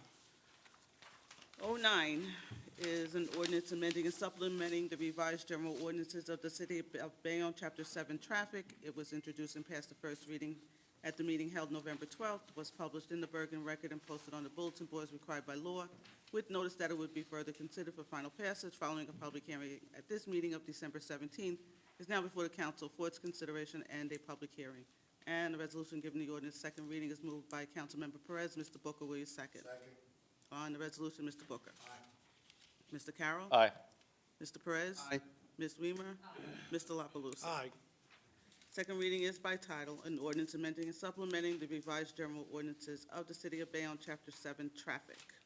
The council is now ready to give all persons interested in this ordinance an opportunity to be heard concerning it. The council president will recognize anyone who wishes to speak. Any questions on 09? Okay. No protest against, objections to, or statements in favor of this ordinance or its passage has been filed with me. May I have a motion to close? Move. Second. And on the motion to close, Mr. Booker. Aye. Mr. Carroll. Aye. Mr. Perez. Aye. Ms. Weimer. Aye. Mr. La Palusa. Aye. And a resolution ordering final passage. Move it. Second. And on that resolution, Mr. Booker. Aye. Mr. Carroll. Aye. Mr. Perez. Aye. Ms. Weimer. Aye. Mr. La Palusa. Aye. 010 is also amending and supplementing Chapter 7 Traffic. And it was also passed at first reading at November 12th, was published in the Bergen Record, posted on the bulletin board as required by law, with notice that it would be further considered for final passage following a public hearing at this meeting of December 17th, is now before the council for its consideration and a public hearing. And a resolution moved by the council president giving the ordinance second reading. Mr. Booker, will you second? Mr. Booker, will you second? Second. 010. And on Mr. Carroll. Yes, aye. Mr. Perez. Aye. Ms. Weimer. Aye. Mr. La Palusa. Aye. And second reading is by title, an ordinance amending and supplementing the revised general ordinances of the City of Bayonne, Chapter 7, Traffic. The council is now ready to give all persons interested in this ordinance the opportunity to be heard concerning it. The council president will recognize anyone who wishes to speak. No protest against, objections to, or statements in favor of this ordinance or its passage has been filed with me. May I have a motion to close it? Move it. Second. And on the motion to close, Mr. Booker. Aye. Mr. Carroll. Aye. Mr. Perez. Aye. Ms. Weimer. Aye. Mr. La Palusa. Aye. And a resolution ordering final passage. Move it. And on that resolution, Mr. Booker. Aye. Mr. Carroll. Aye. Mr. Perez. Aye. Ms. Weimer. Aye. Mr. La Palusa. Aye.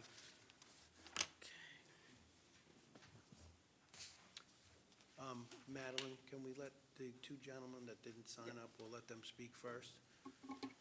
Excuse me, sir? Sir, would you just come to the podium? You could speak now. And state your name and address. Mr. Guarini, I'll have you come next. Abel Zukum, 9 Parkside Lane, Bayonne, New Jersey. I owe several property in Bayonne, and I received this bill. This is a new property, 41 East 16th Street. It's a brand new home. And according to this statement, the tax payment will be put to sleep December 31, 2025. So my understanding, I have till December 31, 2025 to apply for tax abatement. I got my CO December 2nd for that house. And when I apply, they deny me because they say it's ended 30 days before that date.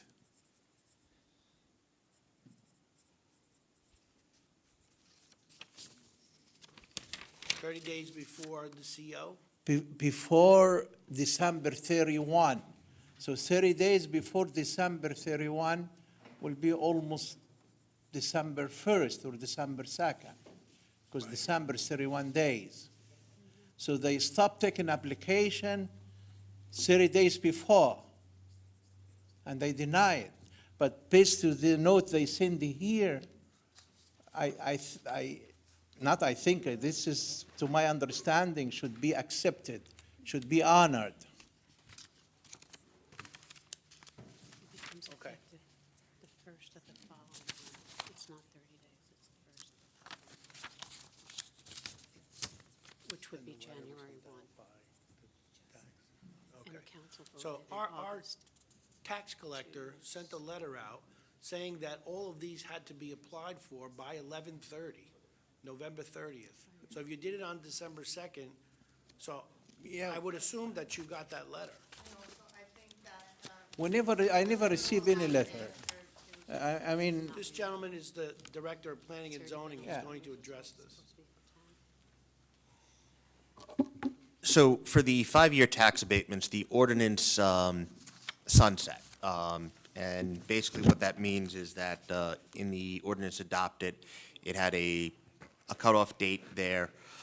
So how, again, the tax assessor has looked at this, is that the CO had to be before November 30th, because the exemption would take effect the first of the month following the CO, which means January 1st.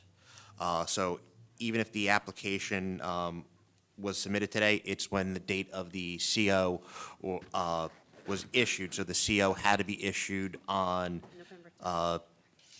or before November 30th for the single and two-family homes. So the COs or substantial completion of for occupancy without an inspection, we'd have to there was no way for us to know without the CO in this case. So we can look into that on when the CO was issued.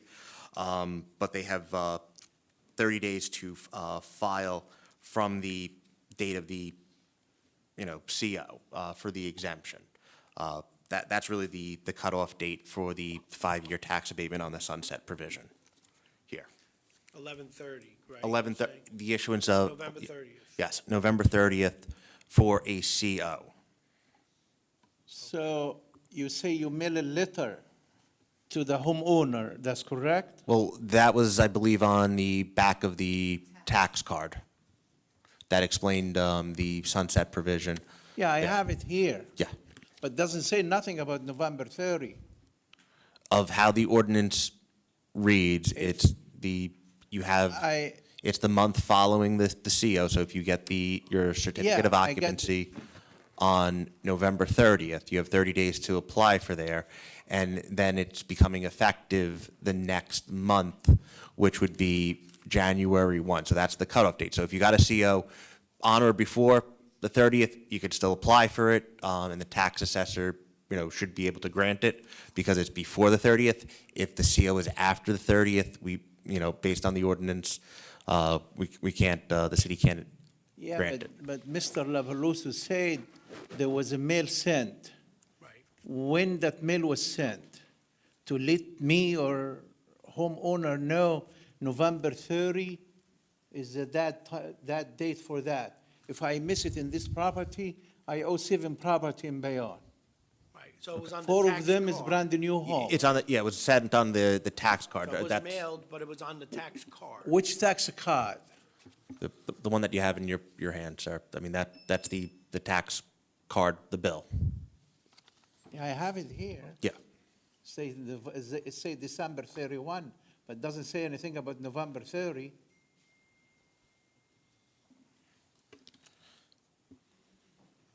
So again, so just for the record, it says per ordinance -25-52, please be advised that the city is terminating ordinance O-0829, 5-year improvement effective December 31st.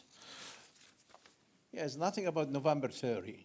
If I know about November 30, I will But- act and I will apply before November 30. But in the language of that ordinance, it states that there has to be a CO issued 1 month before the exemption starts. So with the sunset provision on December 31st, the cutoff date would have been a CO had to be issued by November 30th. In the back of the application of the tax abatement, they say you need to apply within 30 days of the CO, include weekend. Yes, that's correct. But again, it's all based on when the CO was issued. Yeah, the issue is December 2nd, I apply same day. Yep. I apply same day, December 2nd. But the ordinance in So this I case. apply before the 30 days over. No, but you have 30 days to apply, but the ordinance by that point, It was the tax assessors, it was their decision to make the end date and for the CO as well. City ordinance, there are state laws that the tax assessor has to comply with. So it may not even be just based on our ordinance. Again, the tax assessor makes that determination. But She made it, and then. How ordinary homeowner know that? How I myself, I know I have to apply 30 days before the due date, the 31. How I know? We should, same way you send the note here, you should send the note, say, your that date is 30 days before that date. There are a lot of laws that not even I'm aware of, but I'm Well- still required to comply. And if I'm gonna be owning 7 properties, I'm presuming that I'm gonna have to know a lot of law on land and property and landlord tenant. So, and you seem to be a professional.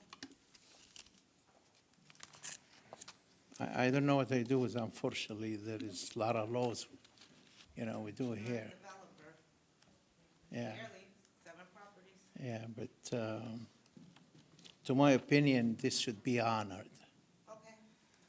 Yes, my opinion should be honored because I apply within 30 days from obtaining the CR. And that ordinance was put to sleep December 31. So December 31, if it's not in a weekend, any owner should apply, any new homeowner should apply for the tax abatement. Okay, sorry, we I have have the to wrap language. this up. Yeah, that's fine. Do you All want right, the I'm sorry. language? No, it's okay. Okay. We're going to move on. Mr. Guarini?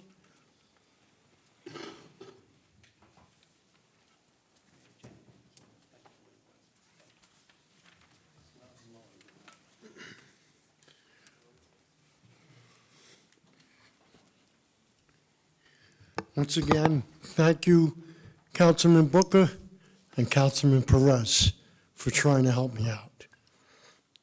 I'm here tonight not because I have a complaint against anybody here, but I do have a complaint.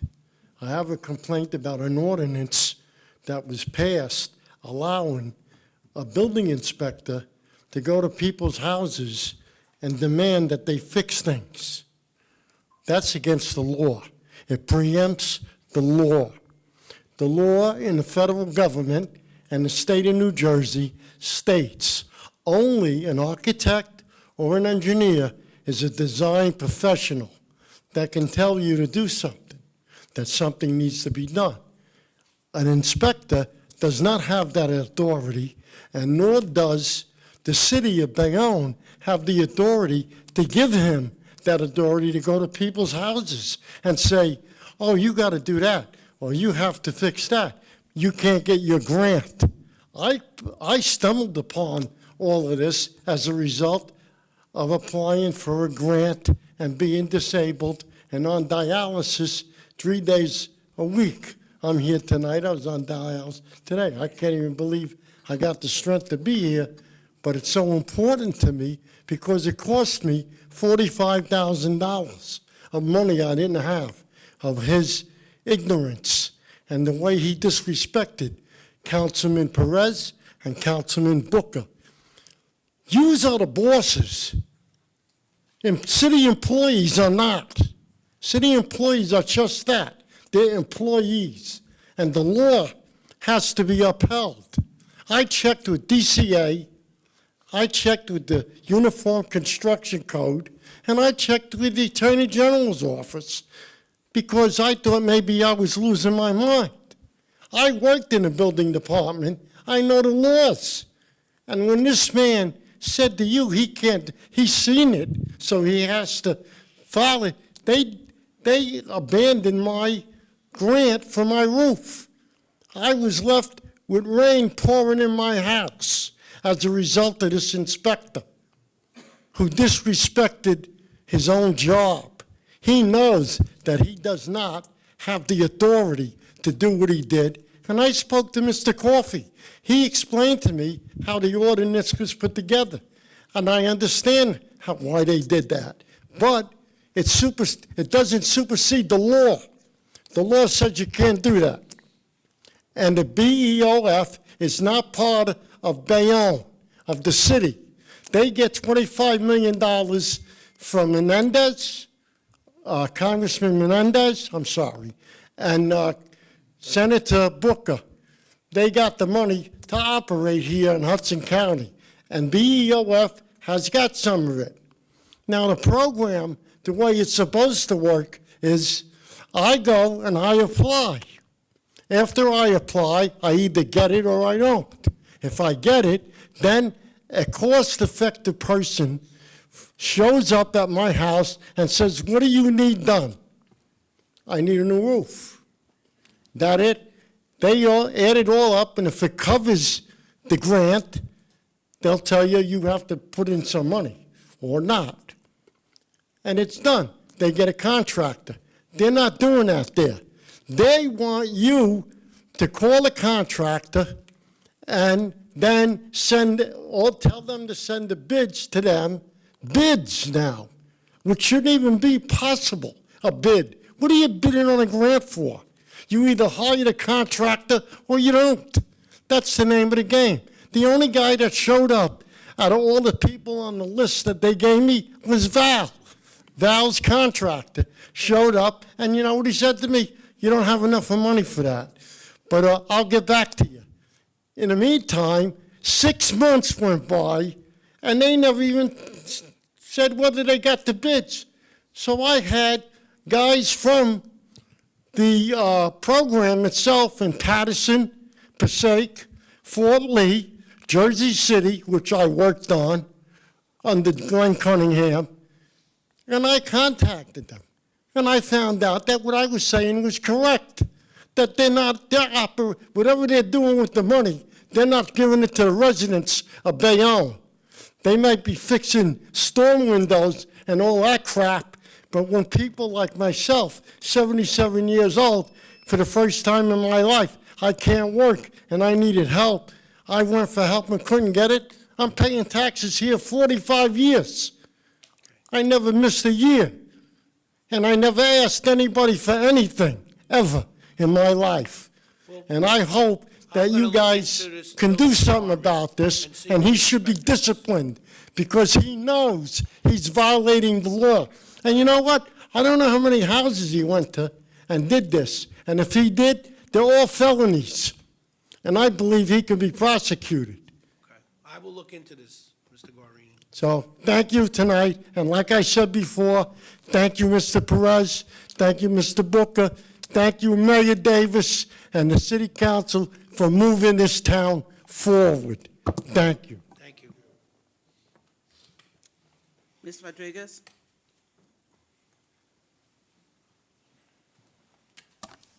Melissa Gadesky Rodriguez, 148 Avenue F. I put something together to keep my thoughts organized. So I'm here tonight because I care deeply about Bayonne, not just what it looks like on paper, but how it actually functions for the people who live here every day. I want to be clear from the start, I'm not anti-development. I believe development can be positive, but I believe in smart, thoughtful development, not development for the sake of promises made, timelines rushed, or boxes checked. Right now, we're building without fully preparing. We're approving projects without addressing the realities that come with them. Our infrastructure, our roads, lighting on the streets, they're dark. Parking, emergency access, schools, and basic services. These aren't abstract concerns. These decisions impact daily living for our seniors, our residents with disabilities, our families, and our first responders who are already stretched thin. Housing is a major issue, but housing without thoughtfulness is not progress. We need to consider affordability, accessibility, and the long-term cost of living, not just today's cost of living.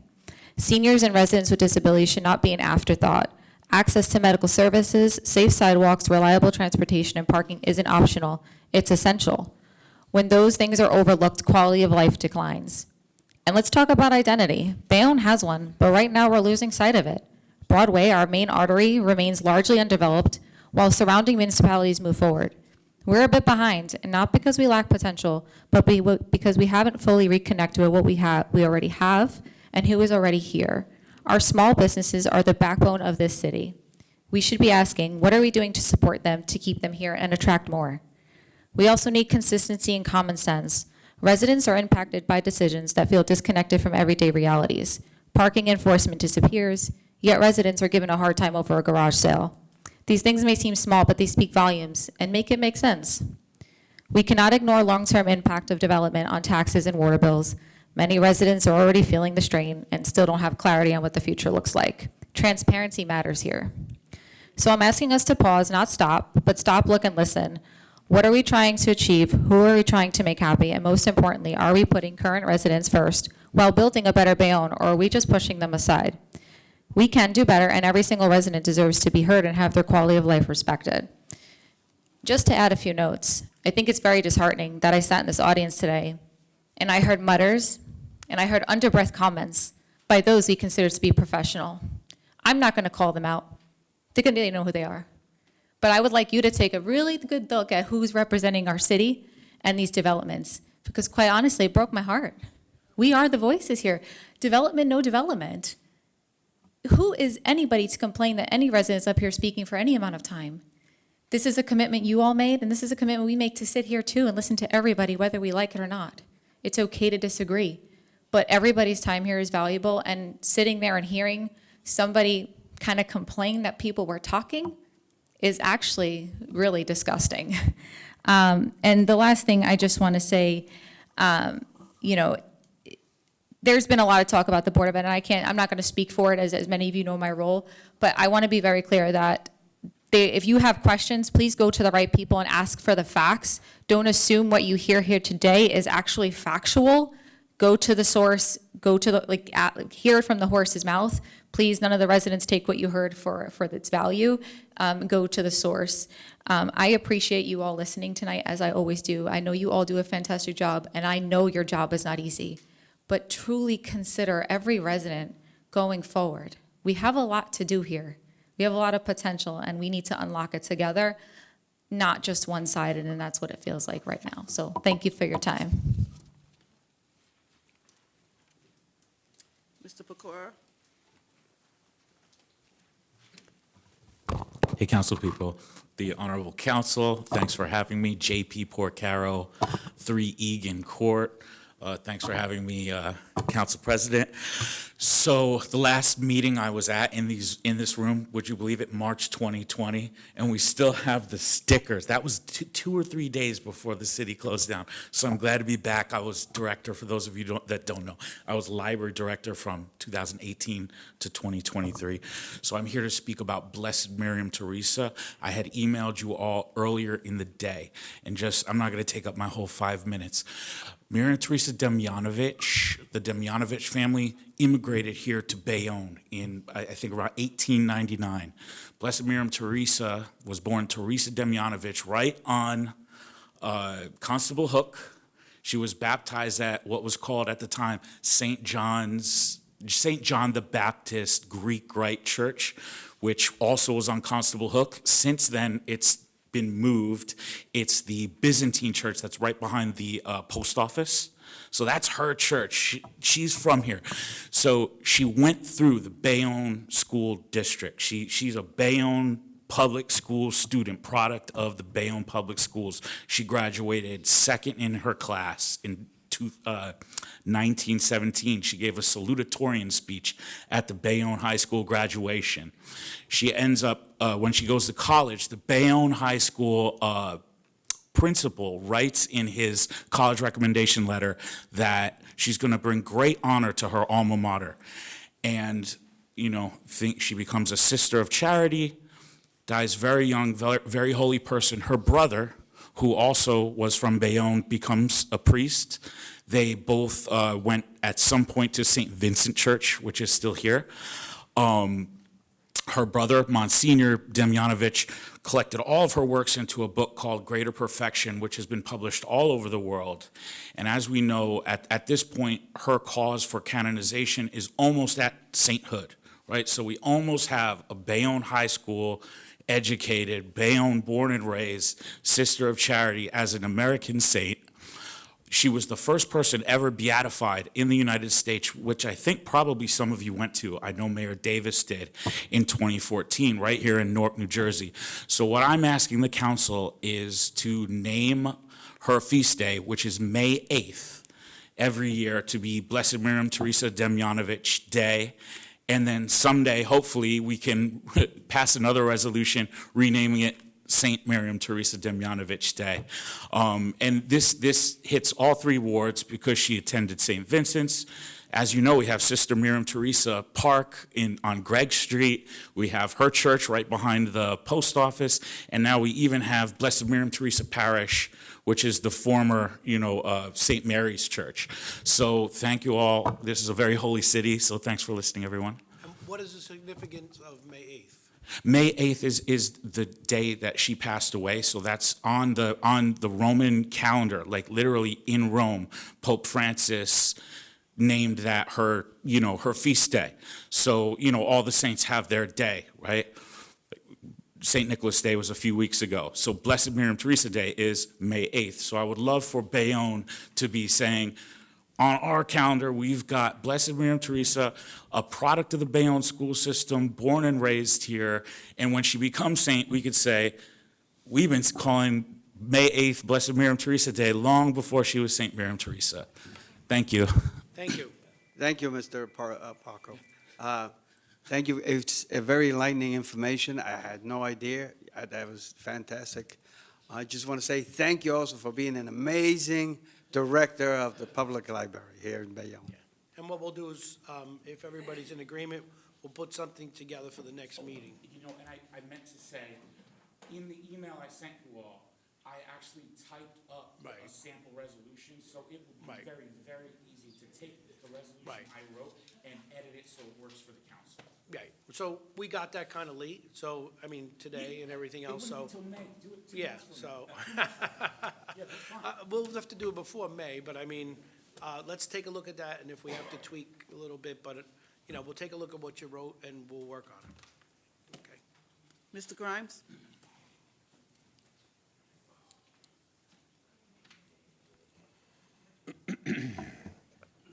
Good evening, Council. Edward Grimes, sativacross.org. We're a 501c3 here in New Jersey, fighting for disability rights and cannabis patients' rights. I hear a lot of talk about disability stuff tonight. It really intrigues me, but I could be home right now, taking this meeting at home, if we still had Zoom meetings at home. For 19 months, disabled people were able to take their meetings at home. We got online school, online church, online everything. And for 19 months, disabled people were able to take part. And after that, now they don't take part anymore. They're pretty much homebound. Only a few towns still do the hybrid meetings, so that would be nice, because I'm in a lot of pain. I had to go sit in the back and squat because it's like being in church here with the pews, which I don't mind, but it's very painful if you got a bad back like me. But that's what I'm not here to talk about. We could talk about the urban enterprise zones, not having wheelchair accessibility. A step is a wall. If you're in a wheelchair, you don't get the same tax breaks as able-bodied people here in Bayonne because you can't get into those businesses. Back in the day, there used to be signs on businesses that says no Irish, no Jews, no colored people. Well, when you have a step, that's telling the disabled people, keep your cancer home. Keep your crippled ass out of here. That's what it's saying. So that's something Bayonne has a lot of room for growth with the urban enterprise zone. You guys could subsidize ramps. They just they just crashed a car into the smoke shop last year. And I went in there recently, and they're putting in a brand new, beautiful cement step. I said, man, if the town can only put an ordinance out that says, you can't get your CO without, wheelchair access, but we'll work on that.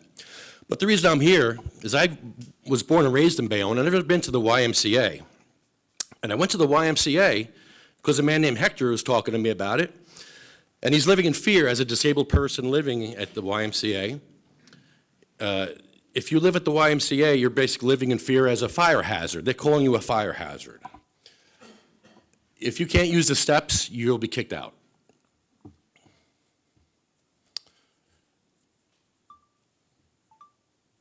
So I went there with my video camera and my wheelchair, my mask, as El Rampador, as you'll see me on 49th and Broadway fighting for the light for blind people out there.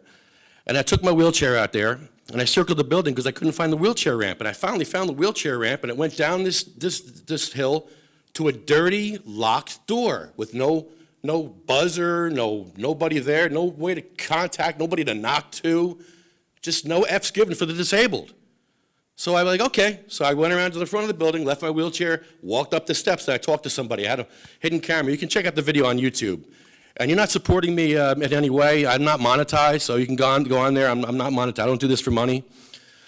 So you can go on, and ignorance is no excuse, YMCA. And you'll see I had a conversation with the guy, and he told me, yeah, if you're in a wheelchair or you have a disability, you'll be kicked out of here. You'll have to go to a nursing home because you're a fire hazard here. The thing about the YMCA is there's an elevator that's in that building that works, but only the janitor can use that building. Only the maintenance person can use that elevator in that building. The disabled are not allowed to use that elevator. And that's on my video. I made sure I got proof of that because I couldn't believe it. I couldn't believe that they have a building that says Young Men's Christian Association, but it's the most non-Christian thing I've ever seen in my life. It's disgusting, and I'm sick of it. So, yeah, it was really bad seeing that, and they're living in fear. The disabled are actually living in fear. They're hiding their wheelchairs, they're hiding their walkers, they're hiding their canes, because if they find out that they're disabled, they'll be thrown out. They'll be thrown out of the YMCA in Bayonne if they're found out that they're disabled. Now, if there's any tax money going towards that building, I'd like to know about it. And if our money is going towards that, I think we should all know. If our money is going towards an ableist business, building, we should know about it, and we should probably put a stop to that. They should not get no grant money, no tax money from me. For me, I'm talking here as a homeowner in Bayonne. I'm not here as El Rampador. I'm here as Edward Grimes, a homeowner, and I don't want my tax money going to the YMCA if they can't have wheelchair access in any form. Thank you. Oh, they shall grow not old, as we that are left grow old. Age shall not weary them, nor the years condemn. At the going down of the sun, and in the morning, we will remember them. Thank you. Thank you. Mr. Solari?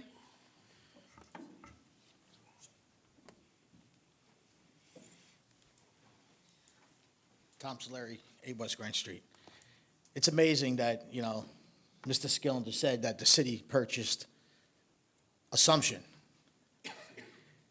If we could purchase that, but we can purchase a traffic light where I've been fighting and coming here every month for the past 5 months down Goldsberg Drive and Chosen Few. I lost count on how many times I've seen the cops pulling people over for being idiots. I mean, there's a ton of idiots down there. Now they're making U-turns around the cones that Mr. Carter put down there.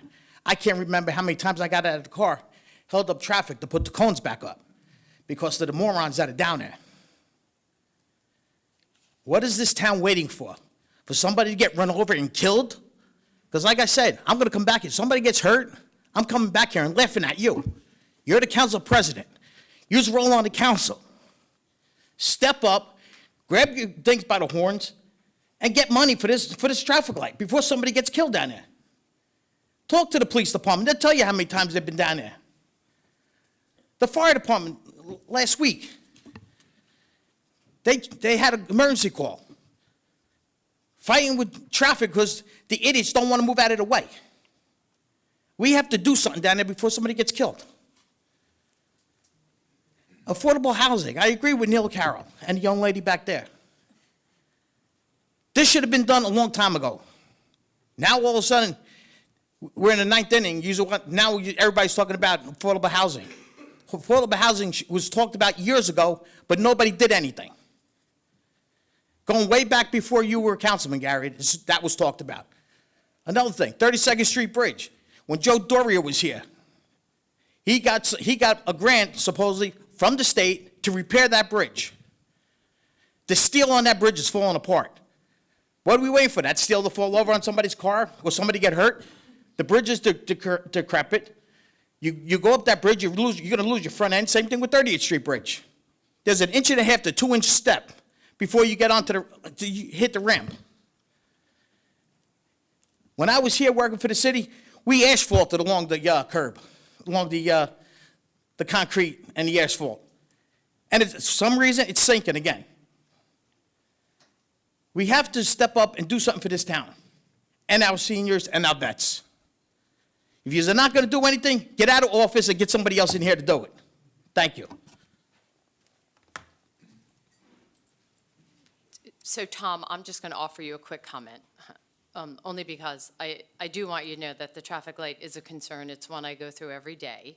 I believe Director Skillender is working and creating a special interest district for that entire area and have things like that, the traffic issues and the roads, the addition of roads and things of that nature funded by those developers. Okay, well, what about, somebody talked about asphalt, I think Mr. Carroll brought up about something about asphalt in streets. We have the worst streets in Hudson County. I just sent a picture to Neil on his phone. Brian Stack, God bless that guy. His streets are brighter than any street in Hudson County. I drive up and down the streets in Hudson County, and you know where I work. And Brian Stack streets, you don't even need your headlights to drive. That's how bright it is. He has LED lights all over the place, as bright as ever. Neil, you can check your phone right now and you'll see it. I was driving a snowplow truck, and I didn't even have my lights on because that's how bright it is. That going down Bergen Line Avenue, Bergen Line, Boulevard East. Yeah. And up and down the side streets on 15th Street.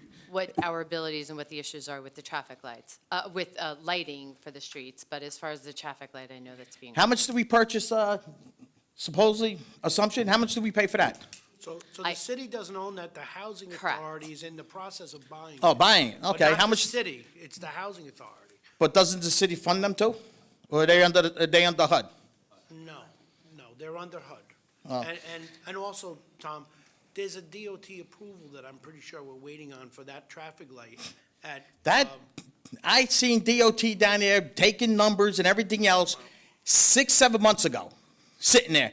2 guys, actually 4 people, on either intersections, sitting there with their little calculators and everything else, and nothing's done. This is not the first time. They were there 3 times already doing it, monitoring how many cars, how many trucks. As I asked them what they do, they said we have to monitor how many cars, how many trucks, how many buses, and nothing's done. But we found 1 million for a traffic light for 56th Street, but we can't find something down there. But because the crossing guard got hit, that's why we're getting the traffic light up there. I know she's a friend of yours, she's a friend of mine too, but that's how it looks like. See you later, Gary. All right, bye. You don't want to hear the whole thing. I got you, bye-bye. Bye. Yep. Mr. Franco? He stepped out, all right, when he comes back. Mr. Rivera?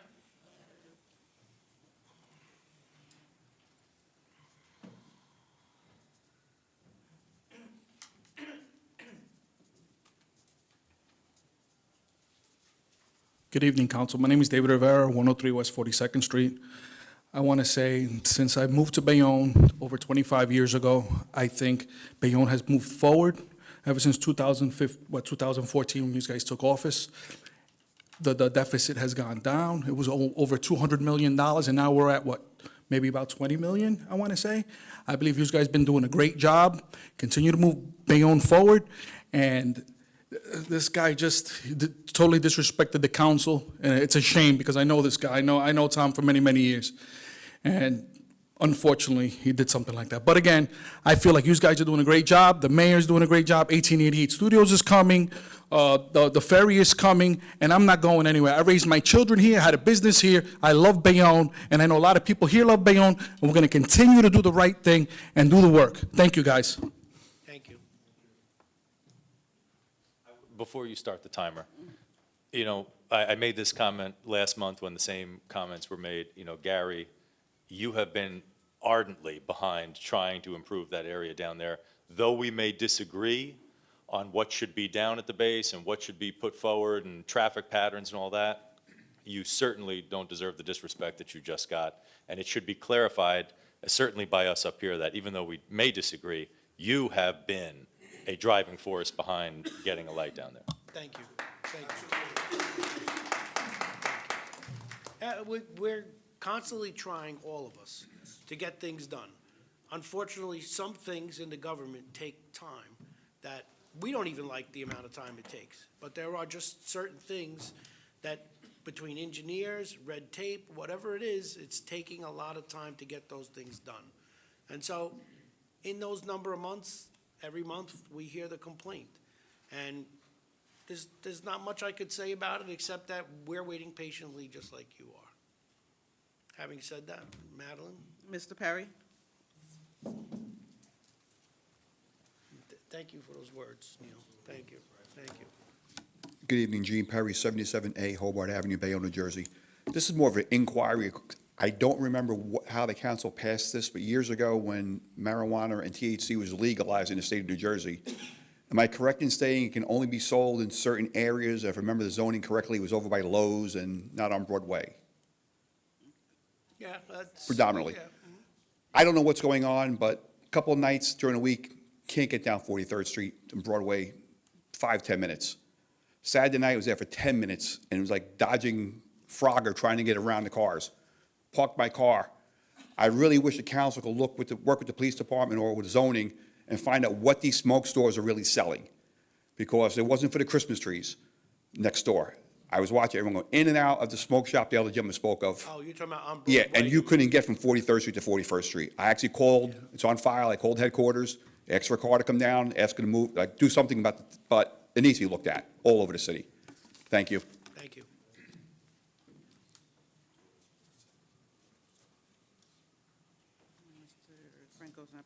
Ms. Nadrowski. The smoke shop on Broadway, by the post office. Sharon Nadrowski, 126 Avenue A. First of all, I know it's not a question and answer, but you had a dialogue a few minutes ago with the first speaker, and I thought I heard you say that the tax assessor decided to do away with the 5-year. No, the tax assessor didn't. Oh, we're doing away with the program, though, somebody. The council voted on that. Okay, so I missed that meeting. All right, okay. So let me start with that. So learn something new every day. So what I learned today here is that we decided that we were going to do with the 5-year abatement for home improvements for people who buy and improve their own homes, or new home buyers who live here, are invested here, and trying to make their own homes better. We're no longer, we took away that. You made a conscious decision to deny them, to do away with that abatement.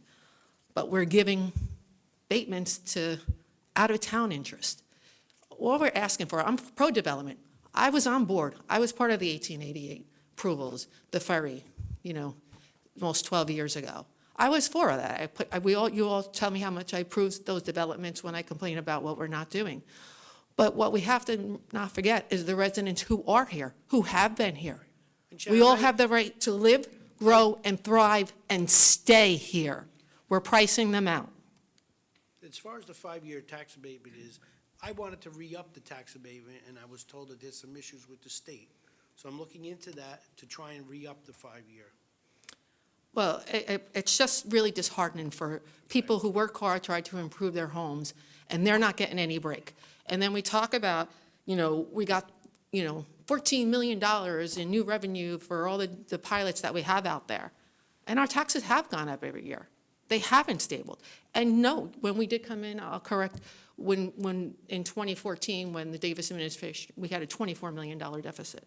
And we paid that down, right? I think when I left, we were about $4 million. That was 4 years ago. I believe it's creeping up now. But we have all this money coming in, all this $14 million extra. I don't understand. I don't understand why taxes keep going up.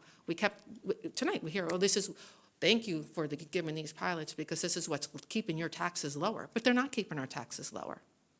They're not. And our quality of life has not improved.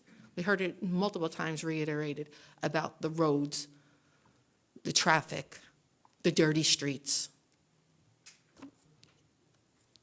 Safety. I'll call it like it is. Call it safety. Our police force is overworked. They work 12-hour shifts. There's not enough of them. There's not enough presence around. We hear it all the time. So I'm just it was a little disturbing to hear that we decided to do away with that. Now, maybe it is a state problem, but I have a feeling if it was the developers that were losing their abatements, you guys might work harder to keep it for them. Thank you. Ms. Madeas? Okay. Mr. Hazelwood?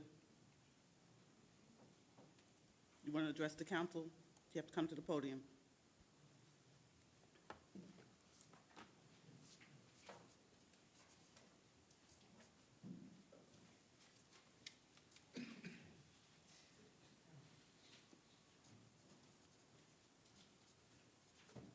My name is Heston Hazelwood, 603 Kennedy Boulevard. Go ahead, address the council. Okay, I have an issue.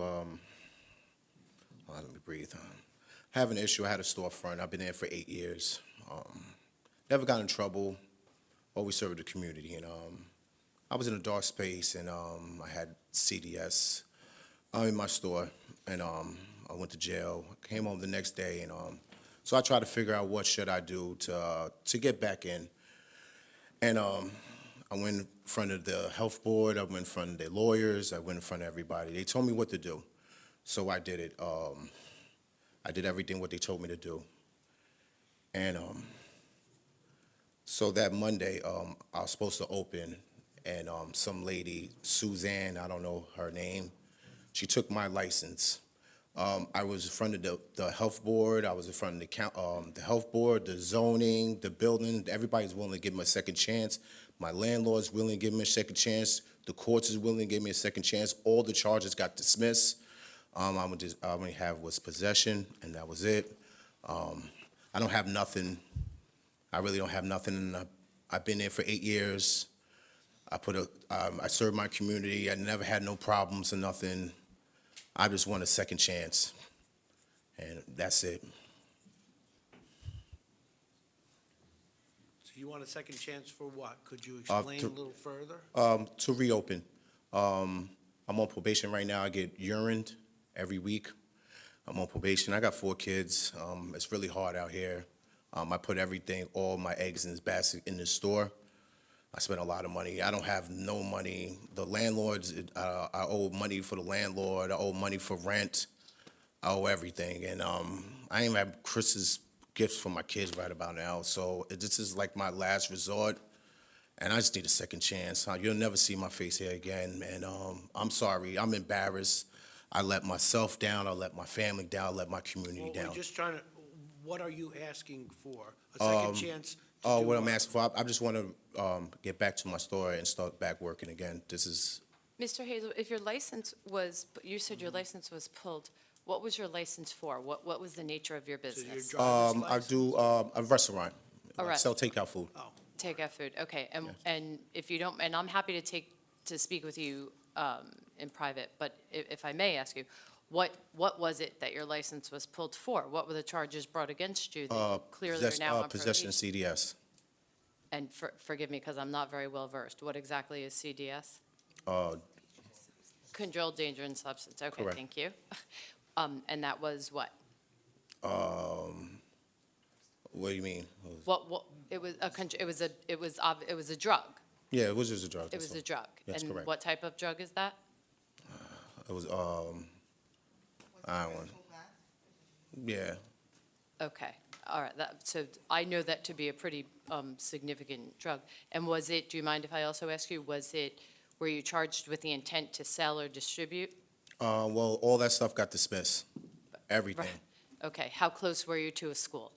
I'm right next to the park, right next to the school. Okay, I think that speaks volumes, but I apologize. Director, would you like to speak on this? I'd Director love some Kavanaugh? additional information. Good evening, council. This should not even be open for discussion right now. Mr. Hazelwood was procedurally denied because he did not follow the process meeting the requirements for his appeal. He was instructed by the law department about orchestrating his appeal, and again, he did not follow that process, so this is not up for discussion. Yeah, but I showed the Joe Coffey that I made a mistake. I emailed the wrong person. She didn't want to, it's only her. She didn't want to take my email into consideration. Like, I explained to her, everybody wants me to open except her. The courts, I was in front of their building, the lawyers, the health board, I was in front of everyone. They told me I can open. I signed the paperwork. The health board went to the store. They went to the store and said I was approved to open. I have paperwork signed. I signed the papers. I went there, and they said I was approved. They gave me a second chance. The courts gave me a second chance. Everybody's giving me a second chance except her. I got kids, and I got family. You know what I'm saying? I didn't cause no problems for 8 years. I've been serving this community for 8 years, and it's just her. Only her. Mr. Hazelwood, you're asking for an appeal that we can't give you, all right? You're not entitled to that appeal. Yeah, because I made a mistake. But you were denied already. But I made a mistake. I showed Joe Coffey, I made a mistake of what the email I sent. It was August 27th. It was before. I showed them to him. She knows I was fighting to get back in here. She knows that. Why you don't give me an opportunity, give me a chance? Mr. Hazelwood, we need to wrap up the comments, but also, you know, when you did something wrong, you did something wrong, not Ms. Kavanaugh. Correct, but everybody deserves a second chance in life. I see people got even Joe Coffey said, the guy from a taxi cab came, he got a second chance. Why I can't have a second chance? Council President? Yeah, again, I don't make that decision unless it comes to me in a proper way. And since you were denied the appeal, I think we should end this now. And unfortunately, if you have a lawyer that could write a letter or something, maybe we can take it from there. But What do as you of mean right with lawyer? now, there's no, I had a lawyer. They wanted to take the case. I don't have no money. Mr. Hazelwood, again, the council feels for you, but we also don't advocate people selling drugs, especially around. But I the wasn't. All the charges have been dismissed. And you were, all the charges? All the charges have been What said, about except my possession. I was possession of it, and I meant to it. And I was possessed, but everything else was dismissed. Everything was dismissed. See if you could take that in consideration. Take consideration, I take urines all the time. I don't have nothing. I put a lot of money in that store, a lot. We're the legislatures, we're the city council. I don't have the right to re-up your health certificate. So unfortunately, I cannot do anything for you at this time. I apologize, but unfortunately, we're not even supposed to hear an appeal, but I realize this is the public speaking portion, so we allowed you to speak. Yeah, I understand, but if I feel though someone is like trying to take something from me, and I don't have no fight, I feel though it's like I'm by myself and I don't have a fight. I have nothing. I feel though it's like she the one is stopping me. It's not Ms. Kavanaugh's fault. It was her fault. I'm telling you, it was. You possessed the CDS that got you in trouble. Correct, but I see other people that did got their license back here, right? Correct? Yeah, but I think the discussion is over. You don't have the right to appeal. And if you want to get a lawyer and write a letter or whatever, we'll answer the letter. But as of right now, But this answer what- conversation has to end because I have a very long. Yeah, but itinerary. you're talking about go get a lawyer, right? Well, I What do you don't- want me to tell the lawyer? No, Or what do you could want me to say? You could do whatever you want. I'm not telling you you have to get a lawyer. You could do whatever next step you want, but this council cannot give you that right back. So I think the discussion has to end, sir. So you tell me I can't open, right? You can't what? I can't open back my store up, right? You need the right proper documentation to open up a store, right? Yeah, I did, but how, so they told me to cop out to a CO, occupancy. Okay. I copped out to occupancy. Sir? I gave them money. I gave them everything what they told me to do. I gave them all my money, the last that I had, and they told me I could open. And I got the sign, they signed it. I signed the paper. Mr. So how Hazelwood? does she have the right to take it? And I got paperwork saying that she doesn't even have the right to take Mr. my, Hazelwood, she didn't have the right you to take my end the license. conversation. We give people 5 minutes to speak. You're way But I got over the paperwork 5 saying that minutes. she didn't have the right to You even know take what? my license. You know She's what? not even have the right to take my license. Get somebody to fight for you. Maybe you need a lawyer, I don't know. But this conversation at this meeting has to end now. She took my license, Council man. President, You had Mr. no Hazelwood rights. was provided a hearing with the health officer. The health officer at the time denied him a permit to open under our health license, which is her prerogative, because it was against the public safety. It was Public safety, It was yeah, against right. the public safety. So he was provided with the process, and he did speak to Mr. Coffey. Mr. Coffey tried to help him navigate the appeals process. He didn't follow what he was told, and he was denied. It was a I did procedural file. denying. I did file. Mr. Hazelwood? I did file. You have to, Mr. Hazelwood, I did file. please return to your seat, Mr. Hazelwood. I did file. It just messed up, man. Mr. Really Hazelwood, is. you have to return to your seat. Thank you. Mr. Gross? You spoke already, you cannot speak Mr. again. Gross? Just a comment about tax No, abatement. no, sorry. One time, that's We it. build a new home. We have a very big agenda. Okay. If you want to contact us, you could do it after the meeting, or you could contact me.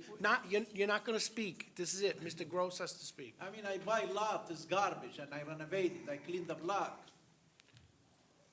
Please 118, please 120, contact me 26th after. Street was abandoned home for 20 years. Okay, again, do not yell from your seat, please. Okay. All right. Yes, sir. Please state your name and address. Matthew Gross, 33rd and Broadway, 13 East 33rd and 742 Broadway. We're redeveloping that corner lot there. We've demolished those buildings. Thanks for having me. I just wanted to say that we're committed. We have a lot of stakeholders that we're working with, and I wanted them to know that I'm on the record that, you know, we're still here. There was sort of a breakdown in communication between everybody on the project, and I just want to make sure that there's a previous redevelopment plan, 745 Broadway, that had already been approved. He's panicking, not sure what's happening, and we have an adjacent neighbor who's also part of it. So there's a lot of stakeholders, and there's a lot going on. I just wanted to come and say for the record, you know, we're committed. We're here. I love the passion and energy of Bayonne. We love the integrity, the streetscape. We're going to preserve that holiday tree and trim sign, and we look forward to doing some thoughtful development there. And thanks for the time. Thank you. Guess Mr. Franco left. Okay. Moving forward, the ordinances proposed for introduction. 011 is an ordinance approving the financial agreement by and between the City of Bayonne and 62.5-72 Prospect Urban Renewal LLC for the property located at 62.5-72 Prospect Avenue, which is identified as Block 449, lots 21, 22, and 23, as shown on the official tax map, and a resolution fixing Wednesday, January 21st, at 6 p.m. in the Dorothy Harrington Council Chambers as a time and place for a public hearing and final passage. Resolution is moved by the Council President. Mr. Perez, will you second? Second.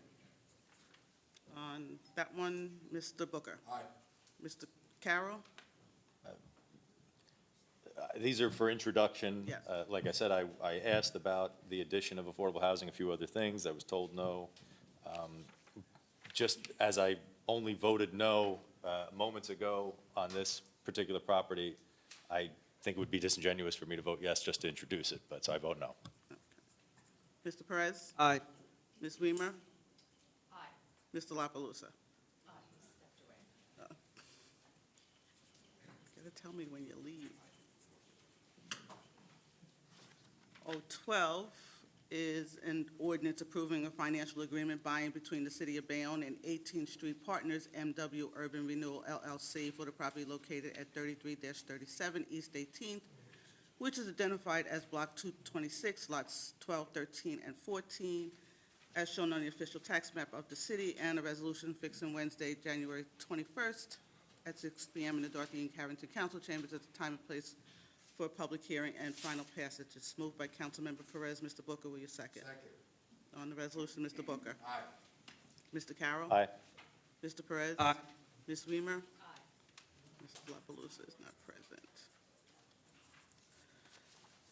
013 is also a financial agreement by and between the City of Bayonne and Golden Apple Capital Urban Renewal LLC for the property located at 935-939 Broadway, which is identified as Block 85, Lot 23. And a resolution fixing Wednesday, January 21st, in the Dorothy E. Harrington Council Chambers as a time and place for a public hearing. It's moved by the Council President. And Mr. Perez, will you second? Second. On that resolution, Mr. Booker. Aye.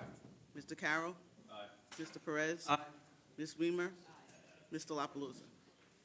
Aye.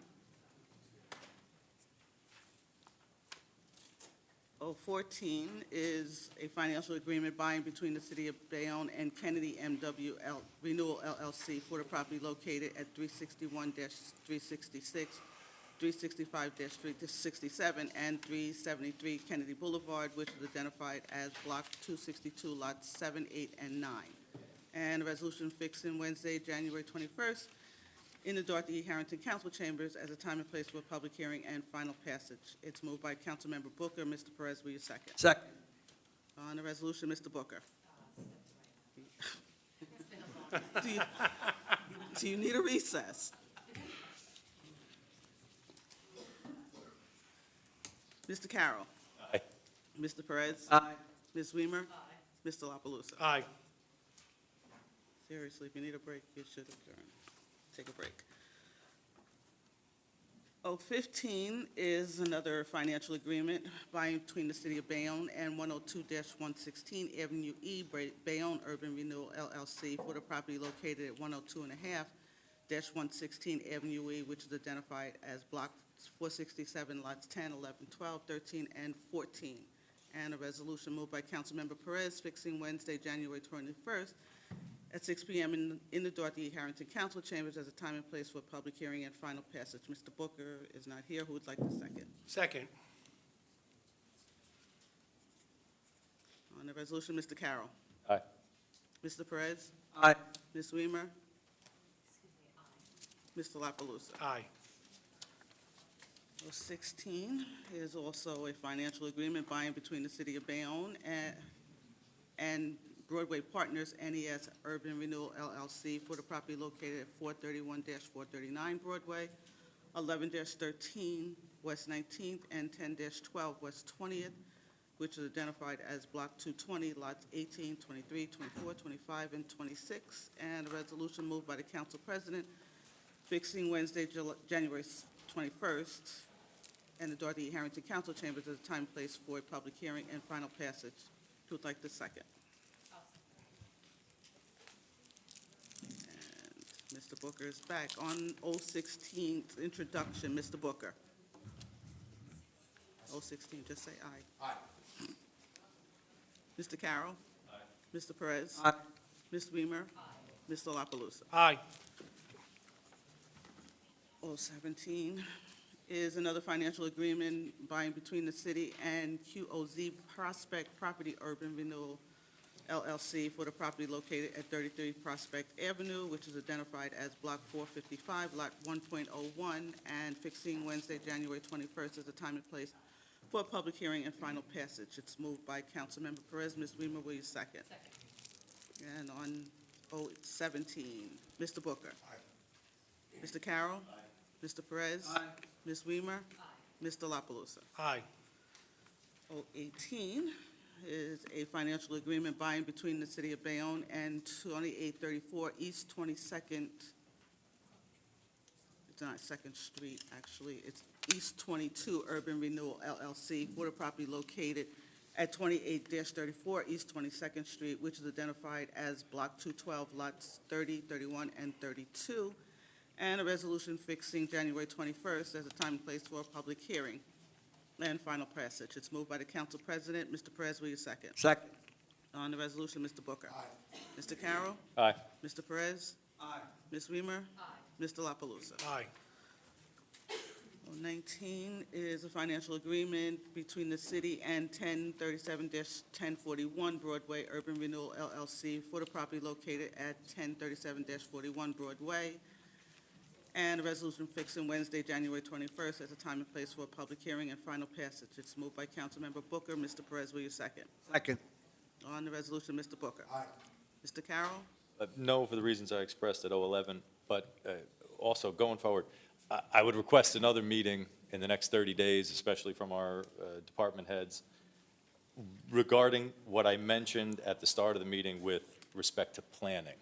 See, I think this is what everybody thought we were going to be voting on and talking about tonight, but really the long meeting is going to be January when these things have been introduced and get discussed in the public forum. And I have a lot of questions and requests, quite frankly, of things that need to be considered in these financial agreements, parking for the city and so on and so forth. Mr. Perez? Aye. Ms. Weimer? Aye. Mr. La Palusa? Aye. 20 is a financial agreement between the City of Bayonne and 1012-1022 Avenue C Urban Renewal LLC for the property located at 1012-1022 Avenue C, and a resolution fixing Wednesday, January 21st as time and place for public hearing and final passage. It's moved by the Council President. Mr. Perez, will you second? Second. On the resolution, Mr. Booker. Aye. Mr. Carroll?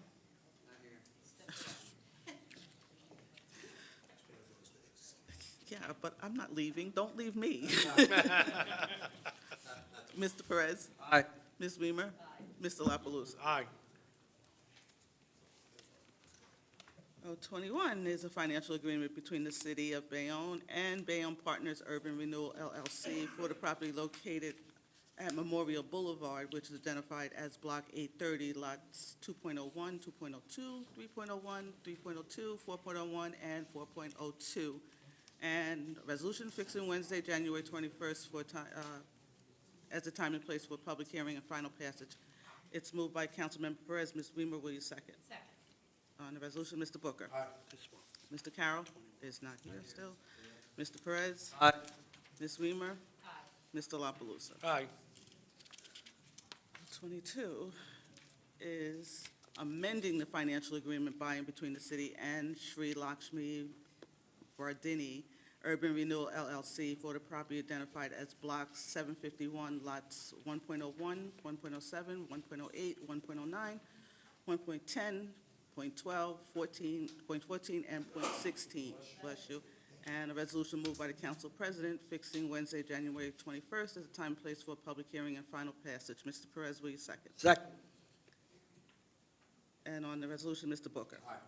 Mr. Carroll is still absent. Mr. Perez. Aye. Ms. Weimer. Aye. Mr. La Palusa. Aye. 23 is amending the financial agreement between the city and Bayonne Bay Developers Urban Renewal LLC for the property located at the Peninsula, which is identified as Block 820, Lot 1. And the resolution moved by the council president, fixing Wednesday, January 21st as the time and place for a public hearing and final passage. Mr. Booker, will you second? Second. On the resolution, Mr. Booker. Aye. Mr. Perez? Aye. Ms. Weimer? Aye. Mr. La Palusa? Aye. 24 is adopting a redevelopment plan for the property located at 508 Avenue A, 510-514 Avenue A, and 134-136 West 22nd Street. And a resolution fixing Wednesday, January 21st as the time and place for a public hearing and final passage. The resolution is moved by Councilmember Booker. Mr. Perez, will you second? Second. On the resolution, Mr. Booker. Aye. Mr. Perez? Aye. Ms. Weimer? Aye. Mr. La Palusa? Aye. 25 is also a redevelopment plan for the property located at 657-663 Broadway. And a resolution moved by Councilman Weaver fixing Wednesday, January 21st as the time and place for a public hearing and final passage. Mr. Booker, will you second? Second. On the resolution, Mr. Booker. Aye. Mr. Carroll. Aye. On 025. Mr. Perez. Aye. Ms. Weimer. Aye. Mr. La Palusa? Aye. 026 is a redevelopment plan for the property located at 120-122 West 33rd Street. And a resolution moved by Councilmember Perez, fixing Wednesday, January 21st as the time and place for a public hearing and final passage. Mr. La Palusa, will you second? Second. And on the resolution, Mr. Booker. Aye. Mr. Carroll. Aye. Mr. Perez. Aye. Ms. Weimer. Mr. La Palusa? Aye. 27 is a redevelopment plan for the property located at 657 Avenue E, 659 Avenue E, and 47 East 41st Street. And a resolution moved by the council president fixing Wednesday, January 21st as a time and place for public hearing and final passage. Mr. Booker, will you second? Second. On the resolution, Mr. Booker. Aye. Mr. Carroll. Aye. Mr. Perez. Aye. Ms. Weimer. Aye. Mr. La Palusa? Aye. 028 is a redevelopment plan for the property located at 81-87 East 22nd Street, which is identified as Block 449, Lots 6, 7, and 7. And a resolution moved by Councilmember Perez fixing Wednesday, January 21st as the time, place for a public hearing and final passage. Ms. Weimer, will you second? Is she here? Second. Will you? Okay. And on the resolution, Mr. Booker. Aye. Mr. Carroll. Aye. Mr. Perez. Aye. Ms. Weimer. Jackie. Mr. La Palusa? Aye. No s-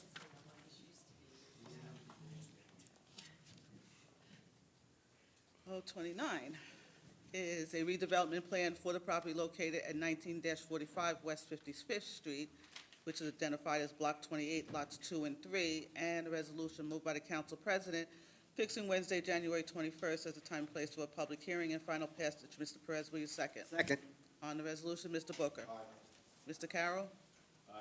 Mr. Perez. Aye. Ms. Weimer. Mr. La Palusa? Aye. 30 is a redevelopment plan for the property located at 958-968 Broadway, which is identified as Block 78, Lot 44, and a resolution moved by Councilmember Perez fixing Wednesday, January 21st as the time and place for a public hearing and final passage. Ms. Weimer, will you second? Second. On the resolution, Mr. Booker. Aye. Mr. Carroll. Aye. Mr. Perez. Aye. Ms. Weimer. Aye. Mr. La Palusa? Aye. 31 is an ordinance amending and supplementing the revised general ordinances, Chapter 7, Traffic, and a resolution moved by Councilmember Booker fixing Wednesday, January 21st at 6 p.m. as a time and place for a public hearing and final passage. It is for restrictive parking zones. Mr. Perez, will you second? Second. On the resolution, Mr. Booker. Aye. Mr. Carroll. Aye. Mr. Perez. Aye. Ms. Weimer. Aye. Mr. La Palusa? Aye. 32 is also a redevelopment plan for the property located at 1191-1205 Kennedy Boulevard. And a resolution fixing Wednesday, January 21st, as a time and place for a public hearing and final passage. It's moved by the council president. Ms. Weimer, will you second? Second. On the resolution, Mr. Booker. Mr. Carroll? Is the director in the room? Skillender? I think these were the two we didn't get to with all that was being added. Could you give me some input?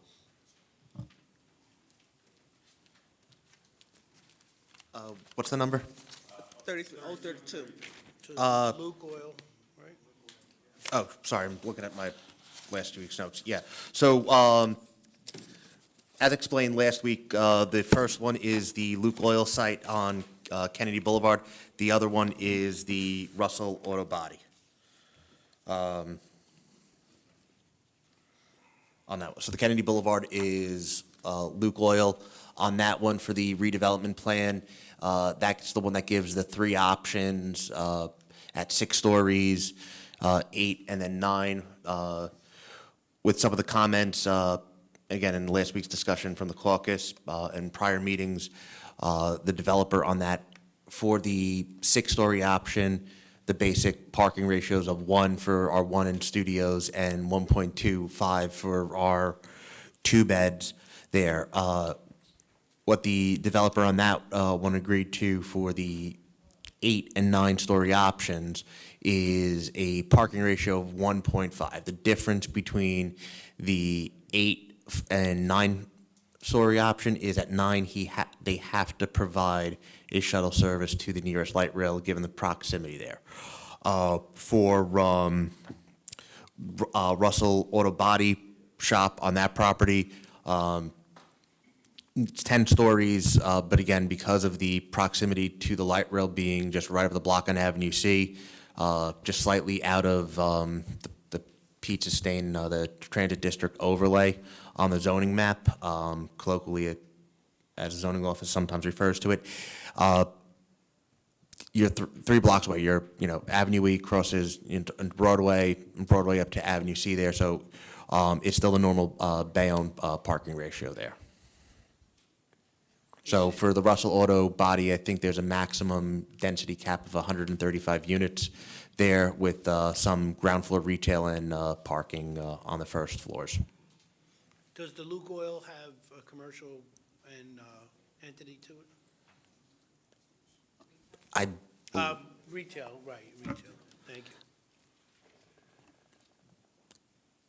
you.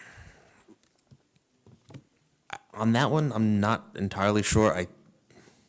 But I'll get an answer on that one, but it's generally residential on that, so.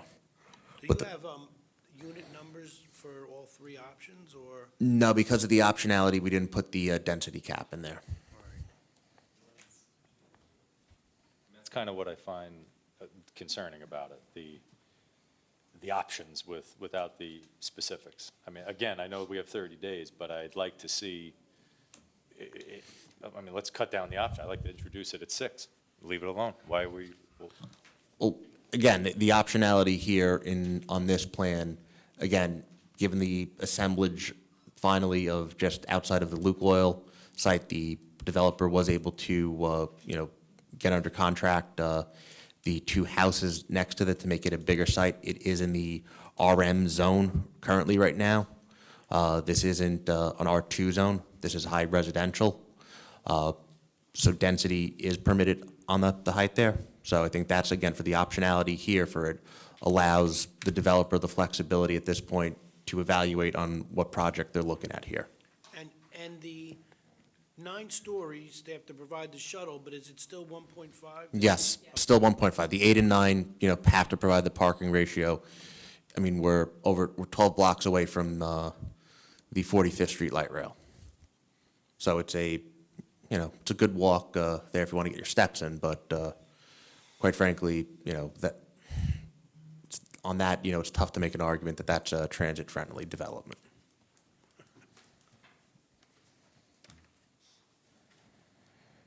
Okay, you satisfied? Okay, thank you, Director. So on your vote on 032, Mr. Carroll. Mr. Perez? Aye. Ms. Weimer? Aye. Mr. La Palusa? Aye. 033 is a redevelopment plan for the property located at 485-493 Avenue C and 64-66 West 22nd Street. And a resolution moved by Councilman Perez fixing Wednesday, January 21st as time and place for a public hearing and final passage. Mr. La Palusa, will you second? Second. On the resolution, Mr. Booker. Mr. Carroll. Aye. Mr. Perez. Aye. Ms. Weimer. Mr. La Palusa. Aye. Okay. That's out of the way. Next item is the communications, which is a resolution moved by the council as a whole, ordering the following communications to be received and filed. Any questions on the communications, which cover C1 through C11?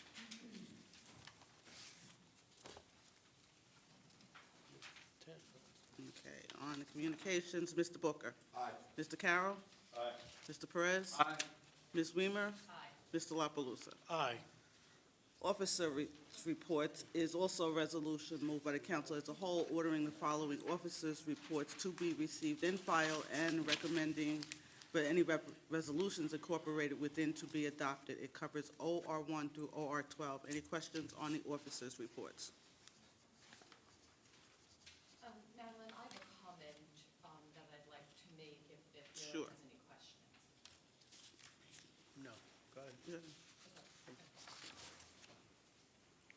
So OR3 is an appointment from the mayor appointing Donna Russo as our law director.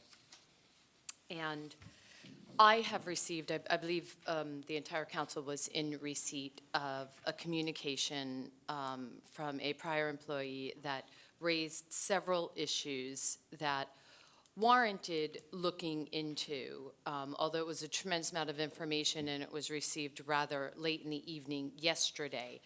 I spent a good portion of my day reviewing that information, then doing some internal research. And certainly I don't know that anyone else has done that research, but I did.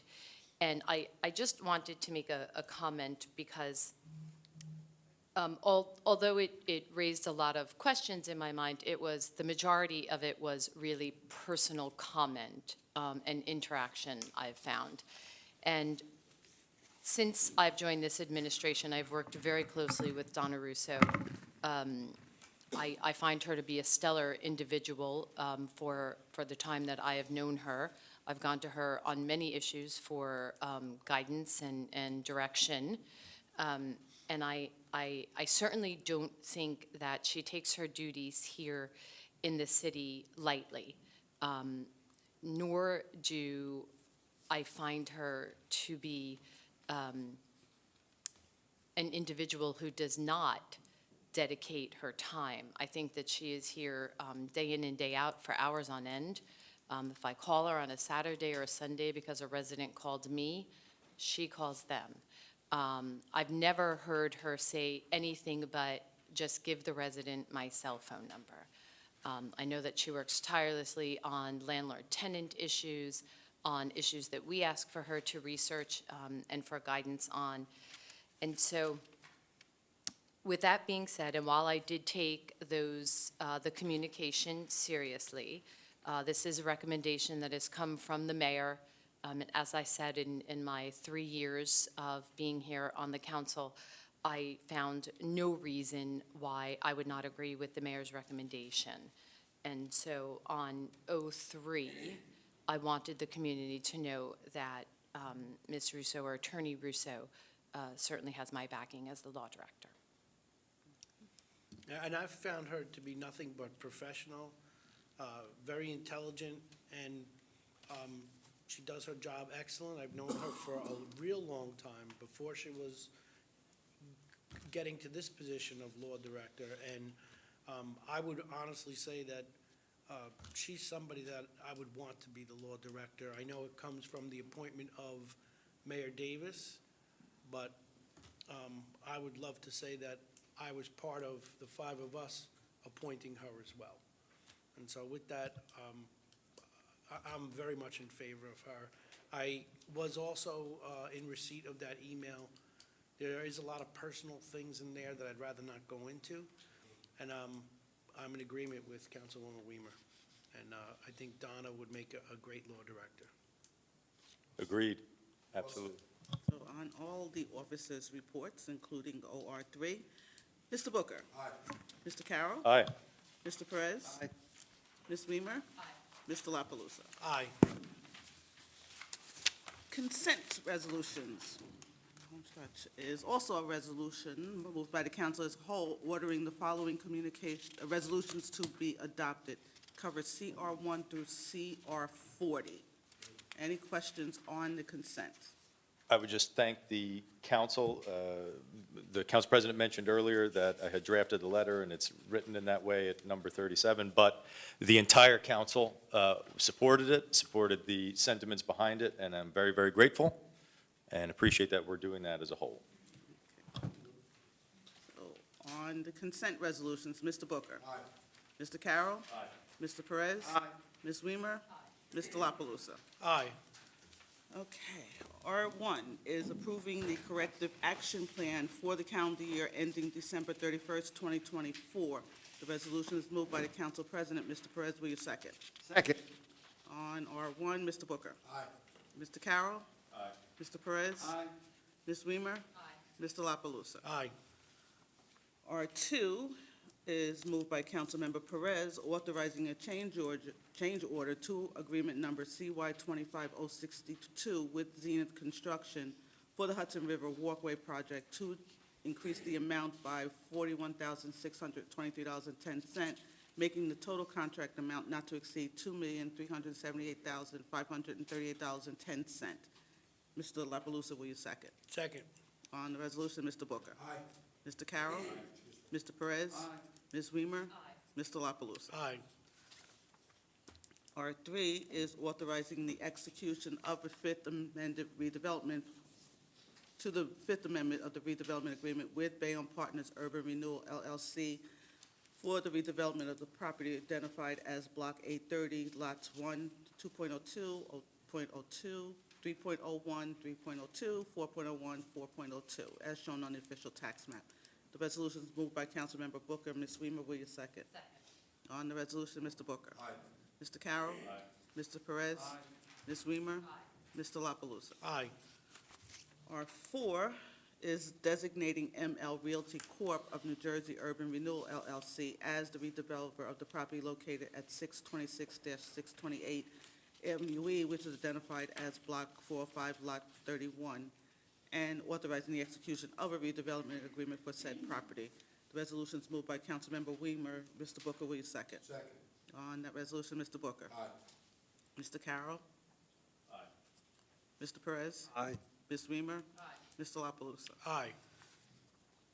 R5 is authorizing the execution of a redevelopment agreement between the City of Bayonne and 62.5-72 Prospect Urban Renewal LLC for the property located at 62.5-72 Prospect Avenue, which is identified as Block 449, Lots 22, 23, and 22 and 23. And it's moved by Councilmember Weimer. Mr. Perez, will you second? Second. And on the resolution, Mr. Booker. Aye. Mr. Carroll. Mr. Perez. Aye. Ms. Weimer. Aye. Mr. La Palusa. Aye. R6 is authorizing the execution of a redevelopment agreement between the City of Bayonne and 2834 East 22 Urban Renewal LLC for the property located at 28-34 West East 22nd Street, which is identified as Block 212, Lots 30, 31, and 32. Who'd like to move it? Move it. Second. And on that one, Mr. Booker. Aye. Mr. Carroll. Aye. Mr. Perez. Aye. Ms. Weimer. Aye. Mr. La Palusa. Aye. R7 is authorizing a redevelopment agreement between the city and 102-116 Avenue E Urban Renewal LLC for the property located at 102.5-116 Avenue E, which is identified as Block 467, lots 10, 11, 12, 13, and 14. Who'd like to move it? Move it. Second. And on that one, Mr. Booker. Aye. Mr. Carroll. Mr. Perez. Ms. Weimer. Mr. La Palusa. Aye. R7 is also an execution of a redevelopment agreement between the City of Bayonne and 1037-1041 Broadway Urban Renewal LLC for the property located at 1037-1041 Broadway. Would like to move it. So moved. And on that one, Mr. Booker. Aye. Mr. Carroll. Mr. Perez. Aye. Ms. Weimer. Aye. Mr. La Palusa. Aye.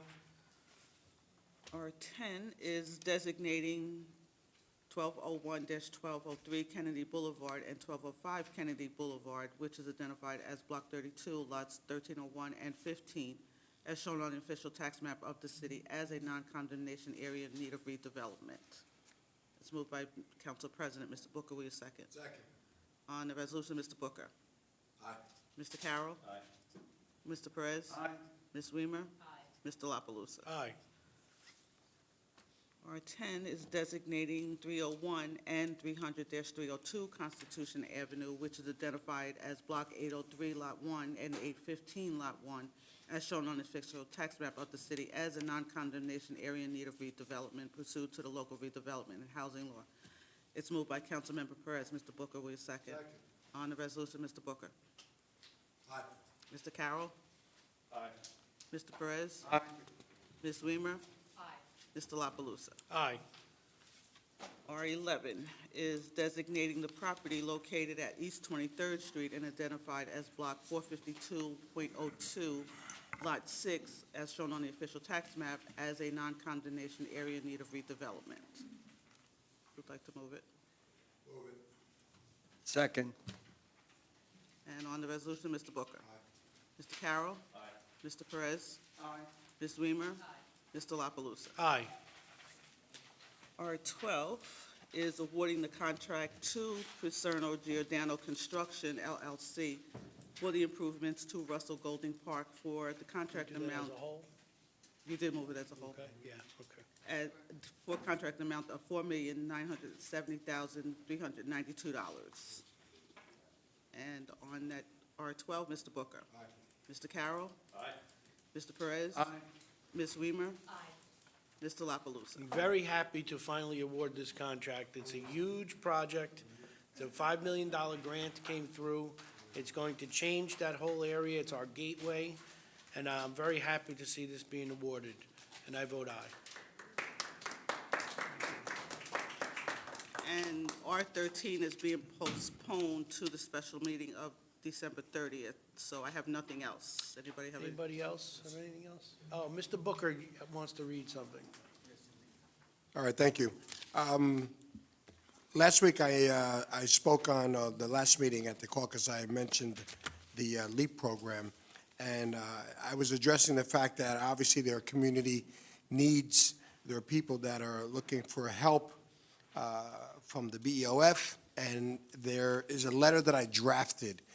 For some apparent reason, there's been a shortage or there's been a cut of the LEAP program.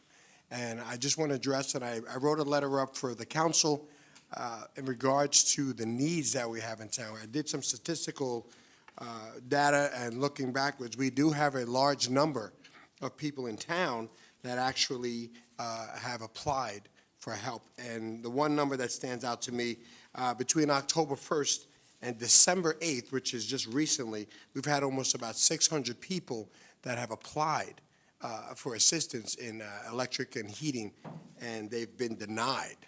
Now, what I would like to do is, again, I want the council, I wrote the letter up in a big font. If they have any additions they'd like to add to the letter, I would be more than willing to add that into a letter that I want to send to the DCA, and requesting that they take into consideration the city of Bayonne and its needs for the community, and through these winter months, and obviously sometimes in the summer months when they need air conditioning.